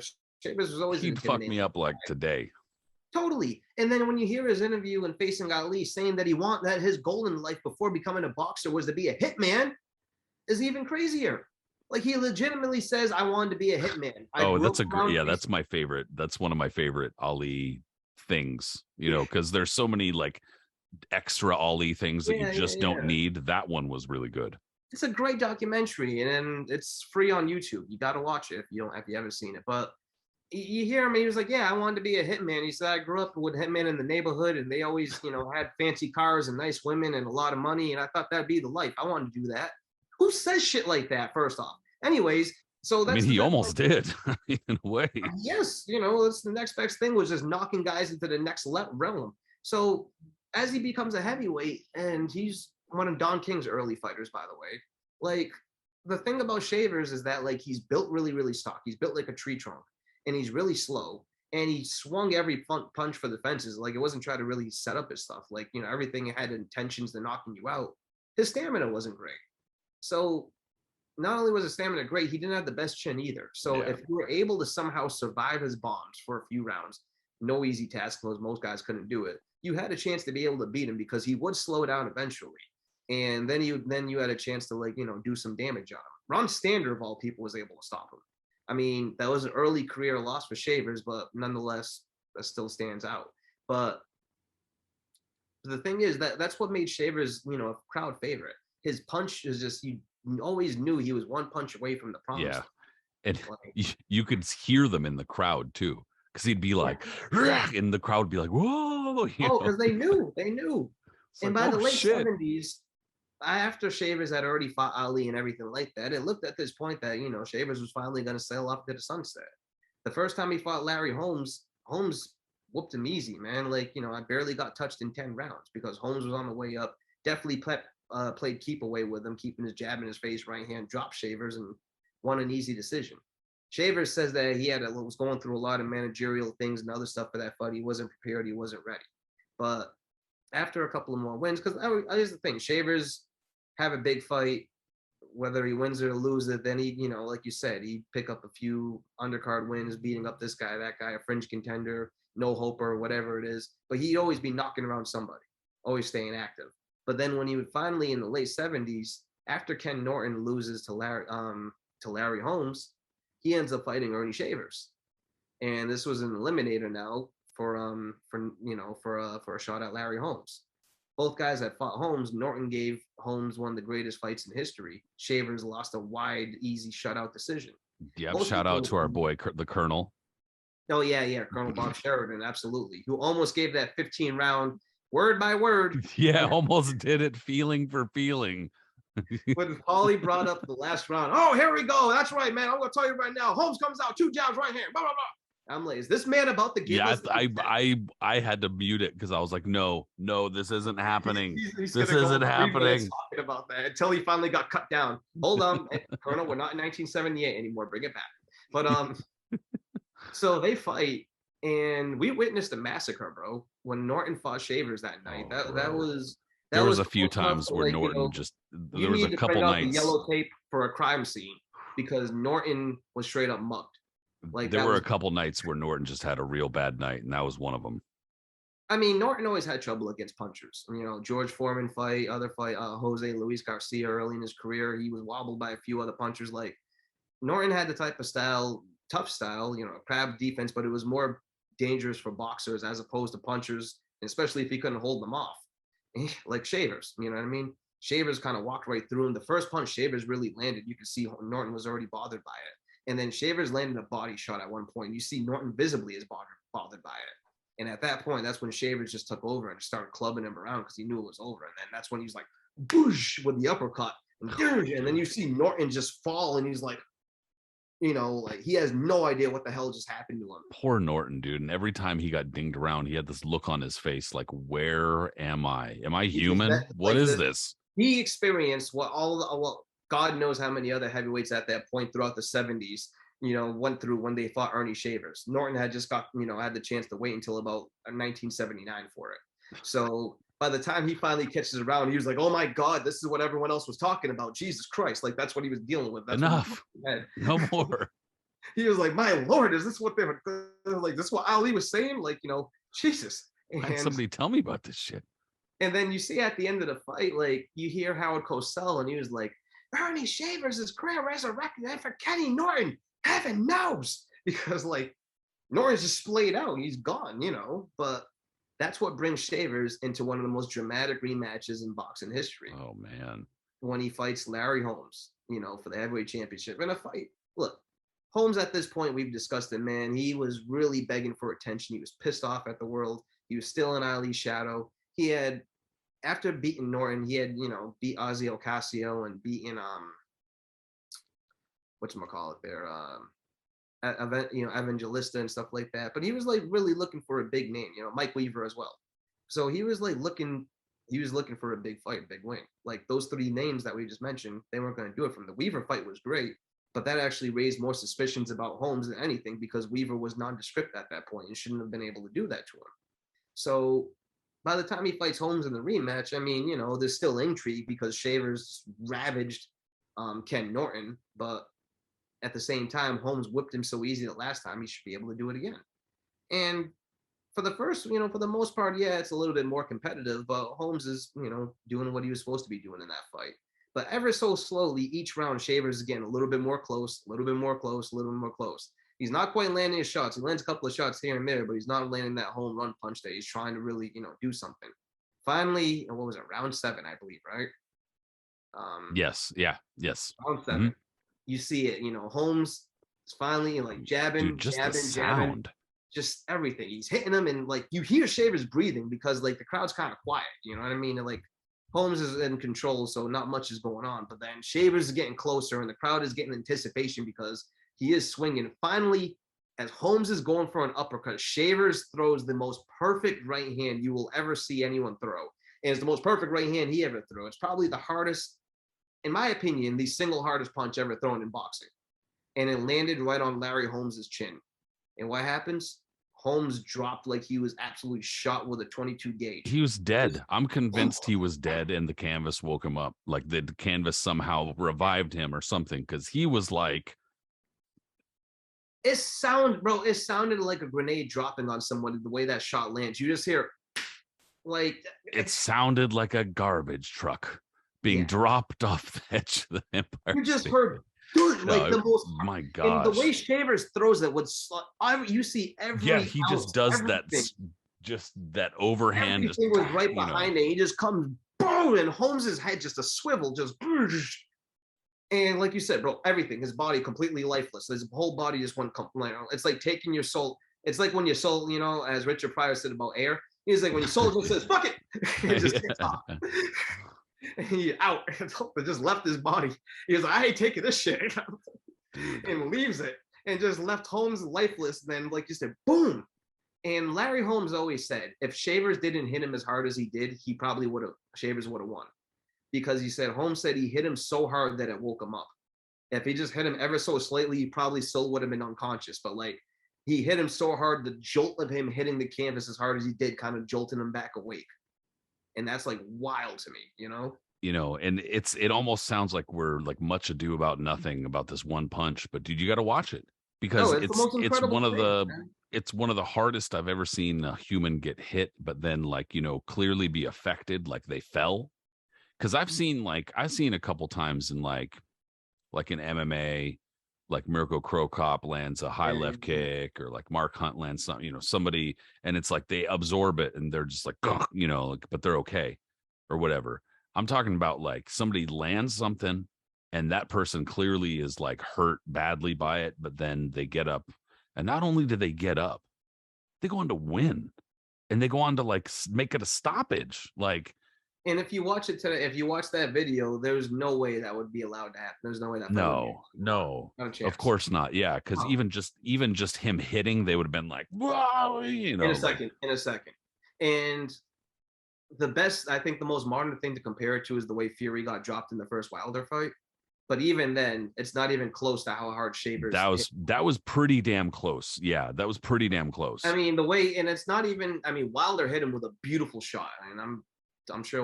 But also to be fair, he hit him with two. Also, yes, hit him with a cleanup left hook. As he Shavers just hit him with that one. And, and I think it was more the way I'm talking more the way Fury went down as because like he went like bank and then like another. If you get him, man, Holmes was on the next level. We learned over the years after that Holmes had some of the greatest recuperative powers in boxing history. Like he was. Because not only did he survive that, he ends up surviving Tim Witherspoon. He survived a massive scare against Ronaldo Snipes, where he literally gets up and walks headfirst into the fucking ring post. Or again, where most referees would have stopped the fight immediately after he did that. Because he just blink, walks in there and still looks disorganized and has no idea what's going on. And other instances. But like Holmes was always able, Jerry Cooney hurt him a couple of times and he was able to come back from that. So Holmes, showed his mettle. But when he gets up from that, he clearly has no idea what's going on. He's still knocked out. There's at this point, there's goddamn, there's a Buddy Rich, Tony Williams, and Max Rhodes drum solo going on his head at the same time, both of them competing. All right, just this is three-way dance. Like that's what's going on in his brain at that moment. All of them just playing on his brain. And his eyes are fluttering. He doesn't know what's going on, but all he knows, as he said, is that like he got knocked down and somehow he's up. And he's trying to clear the air and he's just fighting on instinct. And how does he fight on instinct? He just starts jabbing or running away. Shavers, at this point, who I'm sure is like flabbergasted that Holmes got up from that, figures, okay, well, he's still hurt. I can finish him off. And Shavers starts chucking some absolute windmills at him. Just whoosh, whoosh, And you see Holmes somehow barely ducked him at the last second still because he's still knocked out. He's clearing his head. He's just, and then he bounces off the ropes, uses the momentum bouncing off the ropes to try to get the other way. We're like, go over there. You know, like doing things like that. And it's just such dramatic stuff to watch. And somehow he survives it because Shavers is gassed at this point. Shavers, who everything he had in that one punch, took him out. But then Shavers wasn't the best finisher either because usually he would just knock guys out. And you didn't have to do stuff like that. But like, you know, so brutal. It's so dramatic. And then Holmes, like you said, he cleared the area. Finally, he was able to stop him later on, which is wild. But even then, Shavers still was a hot commodity in the division. Did he ever reach that height again? No. But that power, even though he was way past it and he had no business really fighting into the early 80s, that power still remained. Like Joe Bugner, who was always known as a very, very durable heavyweight at this time. Very few guys were able to knock him out. You know, he went the distance with Ron Lyle, Joe Frazier twice, who's who of guys in that division. Shavers knocked the shit out of him in 2 rounds when they fought. You know, on the undercard of Salvador Sanchez, actually, of all people. So, and if you watch that fight too, Shavers sets it up, gets over there, big right hand, and Bugner, same thing, completely shell-shocked. He feels the same way every other heavyweight from the 70s that got in the ring where Shavers felt. What just happened to me? You know? And poor people. And then James Quick Tillis was the last one I'll bring up. And this point, Shavers is super washed. We're talking, this is the undercard of Larry Holmes, Jerry Cooney. Shavers shouldn't have no business fighting at this point by 1982, right? So, but here he is. And Tillis is still known as, even though he lost to Mike Weaver, is still known as the top contender. You know, he's not quite a trail horse yet or gatekeeper or whatever as he would become. And Tillis is outboxing him the whole way. Shavers is even slower than usual. They're out in the Vegas sun. Howard Cosell is complaining about Shavers being slow. He's complaining about Joey Curtis having a belly and being out of shape for a referee and all kinds of other things because that's what Cosell does. But at one point, same thing, man. Tillis gets a little lazy, drops his hands. Shavers throws a right hand that you could time with a sundial, but somehow still lands it. And Tillis just falls in heaps, completely unglued. His arms drops to his side. He drops face first, completely unconscious. Cosell starts going crazy. And there it is. There it is. Shavers got him. My God, he got him. You know, and he didn't move. You know, Tillis was completely out there. Finally, he jolts awake and he wakes up and he's like shaking his head. And then same scenario with the Holmes fight. You see Shavers. And the other dude just playing keep away, like, oh my God, what the hell just happened to me? I never want that to happen again in my life. Stay away, you know? So. Man, yeah, he definitely had that kind of puncher's paradox or puncher's issue, whatever you want to call it, where massive power, but not the stamina to carry it super long into a fight and not great at absorbing punishment himself, which is, so it would have been fascinating. Like Shavers, it would have been really interesting to see Shavers in the 90s. Not the comeback that he actually had in the 90s, him and Ron Lyle making dual comebacks in 1995. But I'm talking about if we're talking like Shavers, 73, 4 or 5, you know, 1970s Shavers in the 90s as a heavyweight. Oh man, that would have been awesome.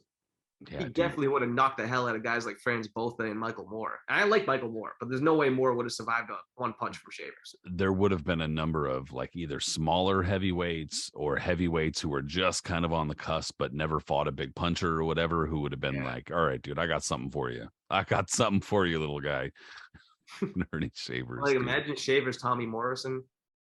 Or, dude. Been Michael Bent all over again, dude. Yeah, probably. Walk, man. Lennox Lewis. And I'm talking like early Lewis. Like Lewis would be outboxing him and Shavers, you know, dangerous the whole time. Like fights like that, this shit gets me excited. Holyfield against Shavers. Oh, Jesus. Oh, yeah. I'm not sure Shavers would get through that one. No. Definitely Holyfield would have stopped him. But you can't tell me. Like get through as in like get through very many rounds in. Like that might be bad. But they grind his ass down. But yeah, no, Shavers without question. First of all, it's a fucking dope shirt. But Shavers absolutely. Dude, that's awesome. Without question, though, dude, heavy puncher. And I know, like, I saw Michael Ezra earlier, like he was talking about Shavers and like saying, I think he's overrated. I don't have a problem with anybody saying that. I think that he probably could get overrated, but kind of like how we were talking about earlier, at least with facing Ali, I'll just say this. there are subjects where people are like, when we talk boxing and shit like that, sometimes when fighters are just like, are you a fighter? Have you ever been a fighter? Then shut the fuck up type of shit. And it's like, dude, that's not how it works. Come on, dude. I don't need to have been a fighter to know that, you were supposed to make weight, bro. You know what I'm saying? You missed weight. That doesn't mean that I can't say anything because I wasn't a fighter. You missed weight, bro. That type of shit. But like, there's still those instances where you do have to fucking believe that experience, and the facing Ali shit, and also the other fighters who have said, Ernie Shavers, like, whether you want to believe him that he was the heaviest puncher, whatever, you don't have to, but every single one of them said, yeah, that guy could fucking punch. Yeah, that guy could fucking murder, bro. And so you could say, yeah, he's overrated. That's cool. But let's not stray into the realm of, yeah, he wasn't really a puncher. Because he was. Because he definitely fucking was, Like, let's not argue that. You see the size of his absolute paws, bro, and you realize how much of a puncher. He's a big dude. Yeah. He's not super tall. He's just huge. He's just a thick, massive, and even scary individual. Often the big punchers are the lanky dudes, but he was not a lanky dude. He was one of those few punchers that was, fairly muscular and big. Like, fuck you up, bro. Well, let's move on. Oh, go ahead. I was going to say I was going to move on to somebody who's not that big, who's more on the lanky side, much, much smaller than a Shavers for sure, but nonetheless legendary in the punching department, no question. That's Jimmy Wild. Dude had like 10 different nicknames because the ghost with the hammer in his hand, the mighty Adam. I have absolutely no idea why anybody would call him the Indian Famine. That just makes me uncomfortable. I've never actually heard that nickname. That was anyway. Yeah, the Terror. The guy I'd never even read that nickname, but they have it on BoxRec, so I don't know. But I don't know how he would have gotten it. Doesn't make sense. I know the mighty Adam, and I'm just gonna stick with that. Yeah, I will definitely stick with that shit for sure. But a guy who born and raised in Wales, and kind of to add to the urban legend and mythology and all that type of shit, he started in the boxing booths in the UK, the famous boxing booths, which is like, somebody might say, what's a boxing booth? Well, I'll briefly explain. Kind of like in a traveling carnival or vaudeville or circus type of show, they would have a cart or a booth, whatever you want to call it, where usually a promoter would have several fighters. And what they would do is people would be able to challenge these fighters and say, can you stay around with this fighter? And if you can't, if they knock you down or whatever, then we win the money. If you stay around, you win money, that type of thing. Or you can hang around and pay a nickel and then watch these two fighters fight, type of thing. And so that's where Jimmy Wild cut his teeth as a fighter. Very small fighter. He was a flyweight, and even for a flyweight, a really small flyweight. And even so, as a really, he barely weighed 100 pounds, man. He was a tiny guy. Straight up. Yeah, this is the teeny little dude. And even so was able to, as the legend goes, beat the shit out of much larger opponents at these carnivals at the boxing booths.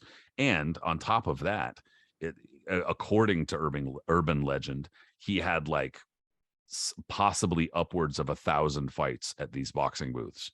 Like, just, how could you count them? And then that's even before. I'm sure he had tons throughout the day. Absolutely. Yeah, absolutely. So how could you count him up, and how could you say he's a liar? I don't know. And also think about this. If you see a guy and you see Jimmy Wild and you see how frail he looked. I mean, yeah, I know you say he was a product of the booths, or if he was a product. Didn't he work in the fields, the minefields?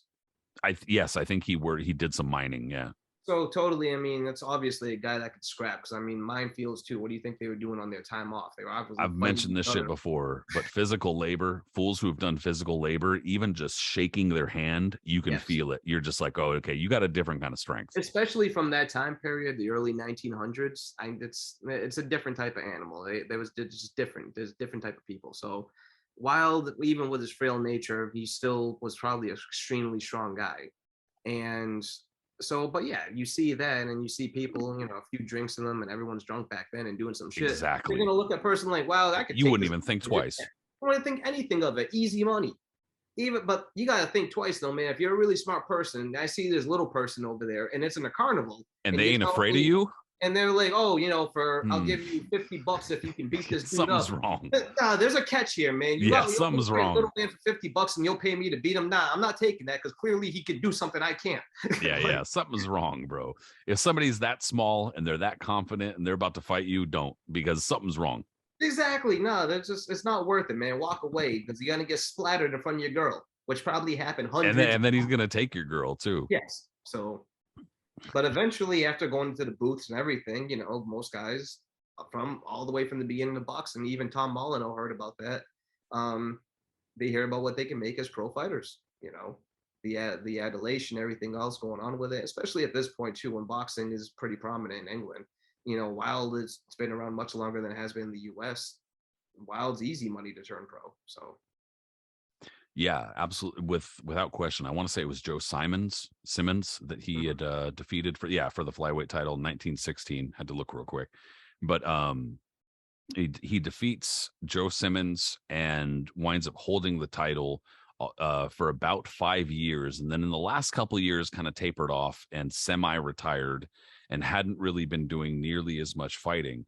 And of course, needless to say, that's what happens to every fighter. Every fighter winds up meeting, their end one way or another. And I think he just stayed in the ring just a little bit too long and took on one opponent too many. And the opponent that he took on was number one, a little bit bigger, but number two, younger, just more energetic, and himself a good puncher. And that was Pancho Villa, Francisco Guilledo, the first Filipino world champion. Man, this is the 1920s at this point. Wild had been a pro for a long, long time. He was definitely in his older years. Yeah. Yeah, a frail and for a smaller guy, and we've already talked about smaller divisions and fighters, flaming out quicker. The hell does that even mean? Quicker than an average heavier guy. And then add in all the booth fights that he took as well. Did he win all those fights? Yes. Did he take punishment in some of those fights? Absolutely, he did too. I'm sure he did. So he's had a long career, and on top of that too, he had come off a long layoff. He had been, even though he was flyweight champion, he hadn't defended his title for a long time. Yeah. When 1920 was his last really active time. Then he came back in 1921. He fights Pete Herman, the bantamweight champion. Pete Herman, one of the most underrated fighters in boxing history, a really, really great fighter who ended up going blind later on in life. But it's a really tough guy, a grinder, and a person who would just right in your chest and would just beat the shit out of you to the body. And not a big puncher, but just a really, really tough guy and a very good fighter. And bigger than Wild, fresher than Wild. And the fight almost didn't come off either. In the great book In This Corner by Peter Heller. Yeah. Yeah. Pete Herman was one of the early guys that Peter Heller actually interviewed for the book. Herman was a part of that batch of guys that died only a couple of years after Heller interviewed them all. So he interviewed all these guys around 1970, 1971.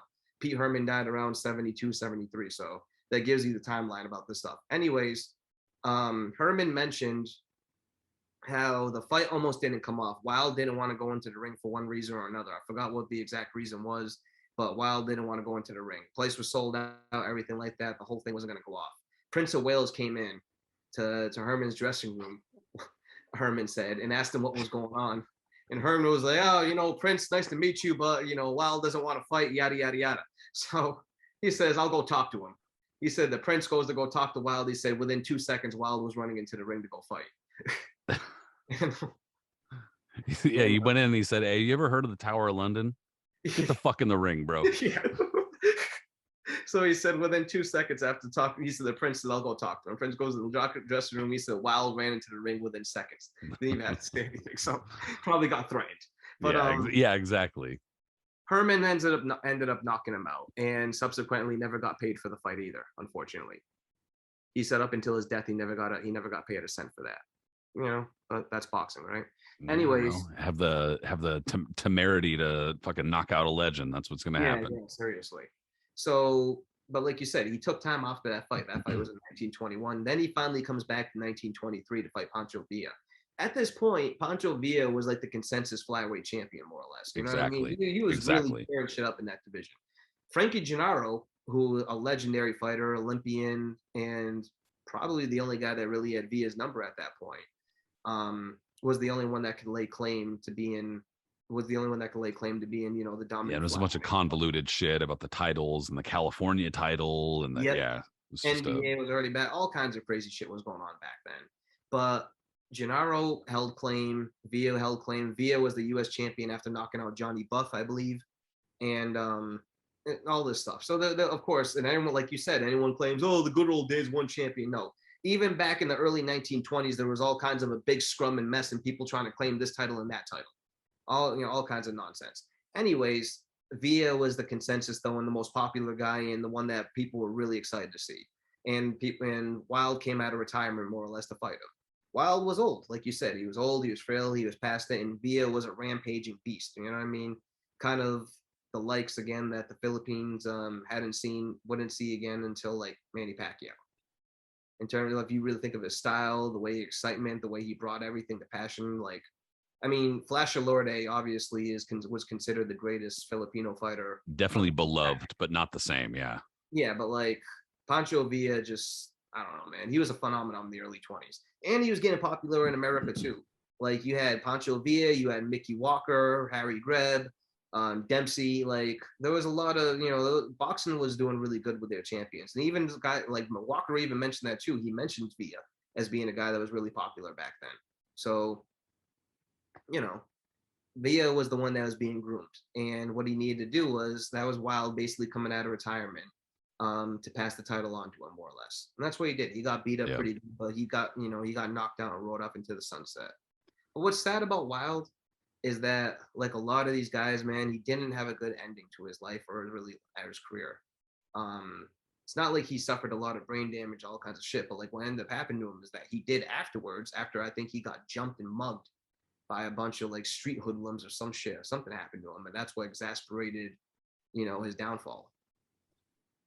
Yeah, I don't remember the exact story, but unfortunately, like too many people or too many fighters, just not a good end. And like you said, he probably took far more punishment than people realized, which is like, that's the other side of like all of the upwards 1,000 or whatever fights, is that like, oh, that's so impressive and that's so crazy and scary.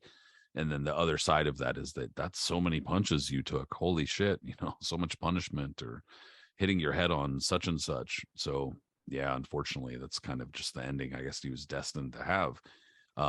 But and also because he was his career was ended violently. His career was ended like, he got flattened and got the shit kicked out of him by a much younger fighter, or at least a younger fighter who was far more energetic and able to take, the torch that he was passing or whatever. But yeah, needless to say, just the fact that on a pound for pound level, the fact that he was able to be that much smaller than opponents. And I mean, when you're that little, when you're like 98 pounds and you're fighting somebody who's like 15 pounds bigger than you, just do the basic math there. That's 15%, fucking more that they're weighing than you. And that's, go upwards in weight. That's a lot. Paul should have looked up Jimmy Wild before he canceled this fight. God damn it. Seriously. Jesus, get it together, Jake. Buddy. There are clips of Jimmy Wild in action fighting. They're not great clips, but there are clips out there. But there is a pretty hilarious clip, I just want to say, because the voices are really funny on it. And it's colorized, I'm talking about, of Jimmy Wild showing, it's way after his career ended.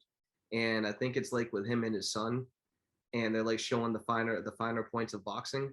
That sounds really familiar, but I'm not sure. Here, and there's a guy with like a really high-pitched voice. He was like, Jimmy Wild, former flyweight champion, will show you. And like, you hear the music in the back, and Wild is like dancing, moving around, showing, like, stuff like it's out there. There's a clip. Probably of it, some newsreel or some shit.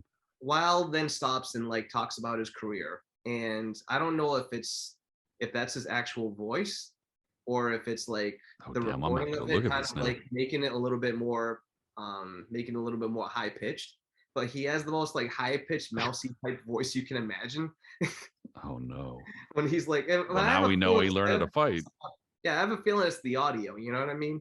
And then he was like, all right, now Jimmy Wild is going to show you how to do the finer points of boxing. And then he shows you how to like parry a punch, how to do this, how to slip. He was like, and then they were like, all right, now he's going to do the exhibition. Now he shows him moving around, the guy trying to throw punches while, parrying. And if you watch it, most people are like, how is this guy a great fighter? What the hell is this? He looks like crap. They can't fight like that. And they're like, nah, man, this is legit. And they're like, see, once you learn all these moves, then you can be like Jimmy Wild and take on the world. Dude, some of those newsreels are just gold. Fucking No, gold. they're pretty awesome. Absolutely awesome. I love YouTube for all that stuff. I'd say we got time for one more that we could slide on in there. Okay. Well, one of them I actually wanted to bring up just because he was obscure. I mean, look, there's tons of guys we could have brought up. We could have brought up Wilder, Sandy Sadler. And we could always revisit there's so this many, too. there's so many. Yeah, we're definitely gonna have to revisit this too because I'd love to talk more about Sandy Sadler and his ridiculous punching, Alexis Arguello, Archie Moore, obviously, Sam Langford, for instance. All kinds of different guys, right? But one dude, and this is kind of more of a joke than anything, I wanted to bring up to you because and people just can be like, really, of all guys you could bring up? But yeah, I'm gonna bring him up because it's actually hilarious. Lamar Clark. Okay. And I'm not considering one of the biggest punches of all time, but when you have a record, do you remember what I'm talking about, right? Well, I'm pulling him up now. I know the name and whatnot. 43 wins, 42 knockouts. And he claimed that he, like, at one point he had knocked out like 3 guys in the same night. One of the shoddiest, most ridiculous you find from Cedar City, Utah. I can't remember. We brought him up on some other show. I just can't remember for what. But it's just, I mean, I'm not going to talk much about him. It was just something that was like funny because of like he was mentioned in a Ring Magazine article I read about as a kid, and they talked about how he like scored, again, all of this knockouts that he scored, the 43 wins in a row before he just started losing all the time. No, before he lost his 3 fights against actual good fighters, including Muhammad Ali, or against just absolute novices, either guys with pro debuts or this and that. He's got that Intermountain AAU title. Yeah, because God, imagine the competition of Utah boxing in the 50s besides the Fulmers. Yeah, I was gonna say, all right, quick pop quiz, hot shot. Better Utah fighter, Lamar Clark or Gene Fulmer? Yeah, no, that's the only win on his record you have to say of anything would be Tony Burton. And Tony Burton, if you recognize that name, he was the one that played Apollo Creed and subsequently Rocky's trainer in the Rocky series. Yep, that's it. But the guy go ahead. According to BoxRec, shout out to our boy Gray Johnson, Clark developed the same mauling and brawling style as the champion, being Gene Fulmer. He sparred with Fulmer's brothers Don and Jay. I'm sure they all beat. I mean, that makes sense. Who the fuck else is going to spar with in Utah? But exactly. But the one person that's more of a joke. The one I actually really wanted to bring up from that same era was a guy that punched so hard that he could break an elbow with one punch. And we're talking about my man and one of my favorite Cuban fighters, Florentino Fernandez. Oh, there you go. Not from the Cuban school of boxing.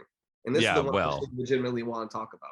Fernandez was one of those guys, never a world champion, but a legitimate monster puncher. One of the scariest punches of the division, of the middleweight division of the 60s. And a TV darling. He was featured on the Gillette series and television all the time back then because he brought the action, he brought the heat, and he was a straight beast. And wasn't really finessed, wasn't a great boxer, could be outboxed, didn't have the best chin, but everything was made up, everything was clean. Didn't matter because he had a left hook that would just clean everything up. Well, and probably, unfortunately for him anyway, his most famous moment, if you've seen him at all. Oh boy, Rubin Carter, we know. Unfortunately for him, But I mean, look, Rubin Carter caught him early, came at him, caught him just right. And I mean, you're not going to see too many knockouts precisely like that, where the guy's like, twirling through the ropes like some fucking weird toy. He just got caught badly. So, that could have happened to Carter. They said, dude, they all knew that fight wasn't going to go to distance. That was and that's what I'm saying is and someone was going to catch the other. Carter was a faster starter. He was faster than Fernandez, had a faster punch, and he just swarmed him. Yeah, exactly. And going into that fight, it wasn't quite like Sarate and Zamora or anything like that, but it was definitely on that level in terms of people acknowledging that these were 2 punchers or 2 fast starters, 2 guys that were going to tangle, go at each other. So something was going to happen. But yeah, nobody expected Rubin Carter to come out and just absolutely fucking moita him, Nah. That was one of Carter's most impressive performances. But Carter was known for stuff like that, man. He was like, If you think about it, he was It's kind almost of like a middle, inconsistent, unfortunately, but yeah. extremely inconsistent. But when he was on his game, he was like a middleweight Mike Tyson. You know, it was really hard to keep him off you. And once he got you hurt, man, he finished you off. He was a vicious, vicious dude. He was a scary fighter, a very hard charging fighter, a strong dude, a Built like granite. strong middleweight. Built What's like that? granite. Built like granite. Yeah, just a very strong, muscular dude. And guess what? Dick Tiger beat the hell out of both of them. But Yeah. Yeah, it just pity patted the shit out of everybody over 12 rounds or 15 rounds. and you couldn't do nothing. They couldn't do nothing about it. Carter was like, I was able to be stronger than any fighter I fought. When I fought Dick Tiger, I couldn't do shit against him.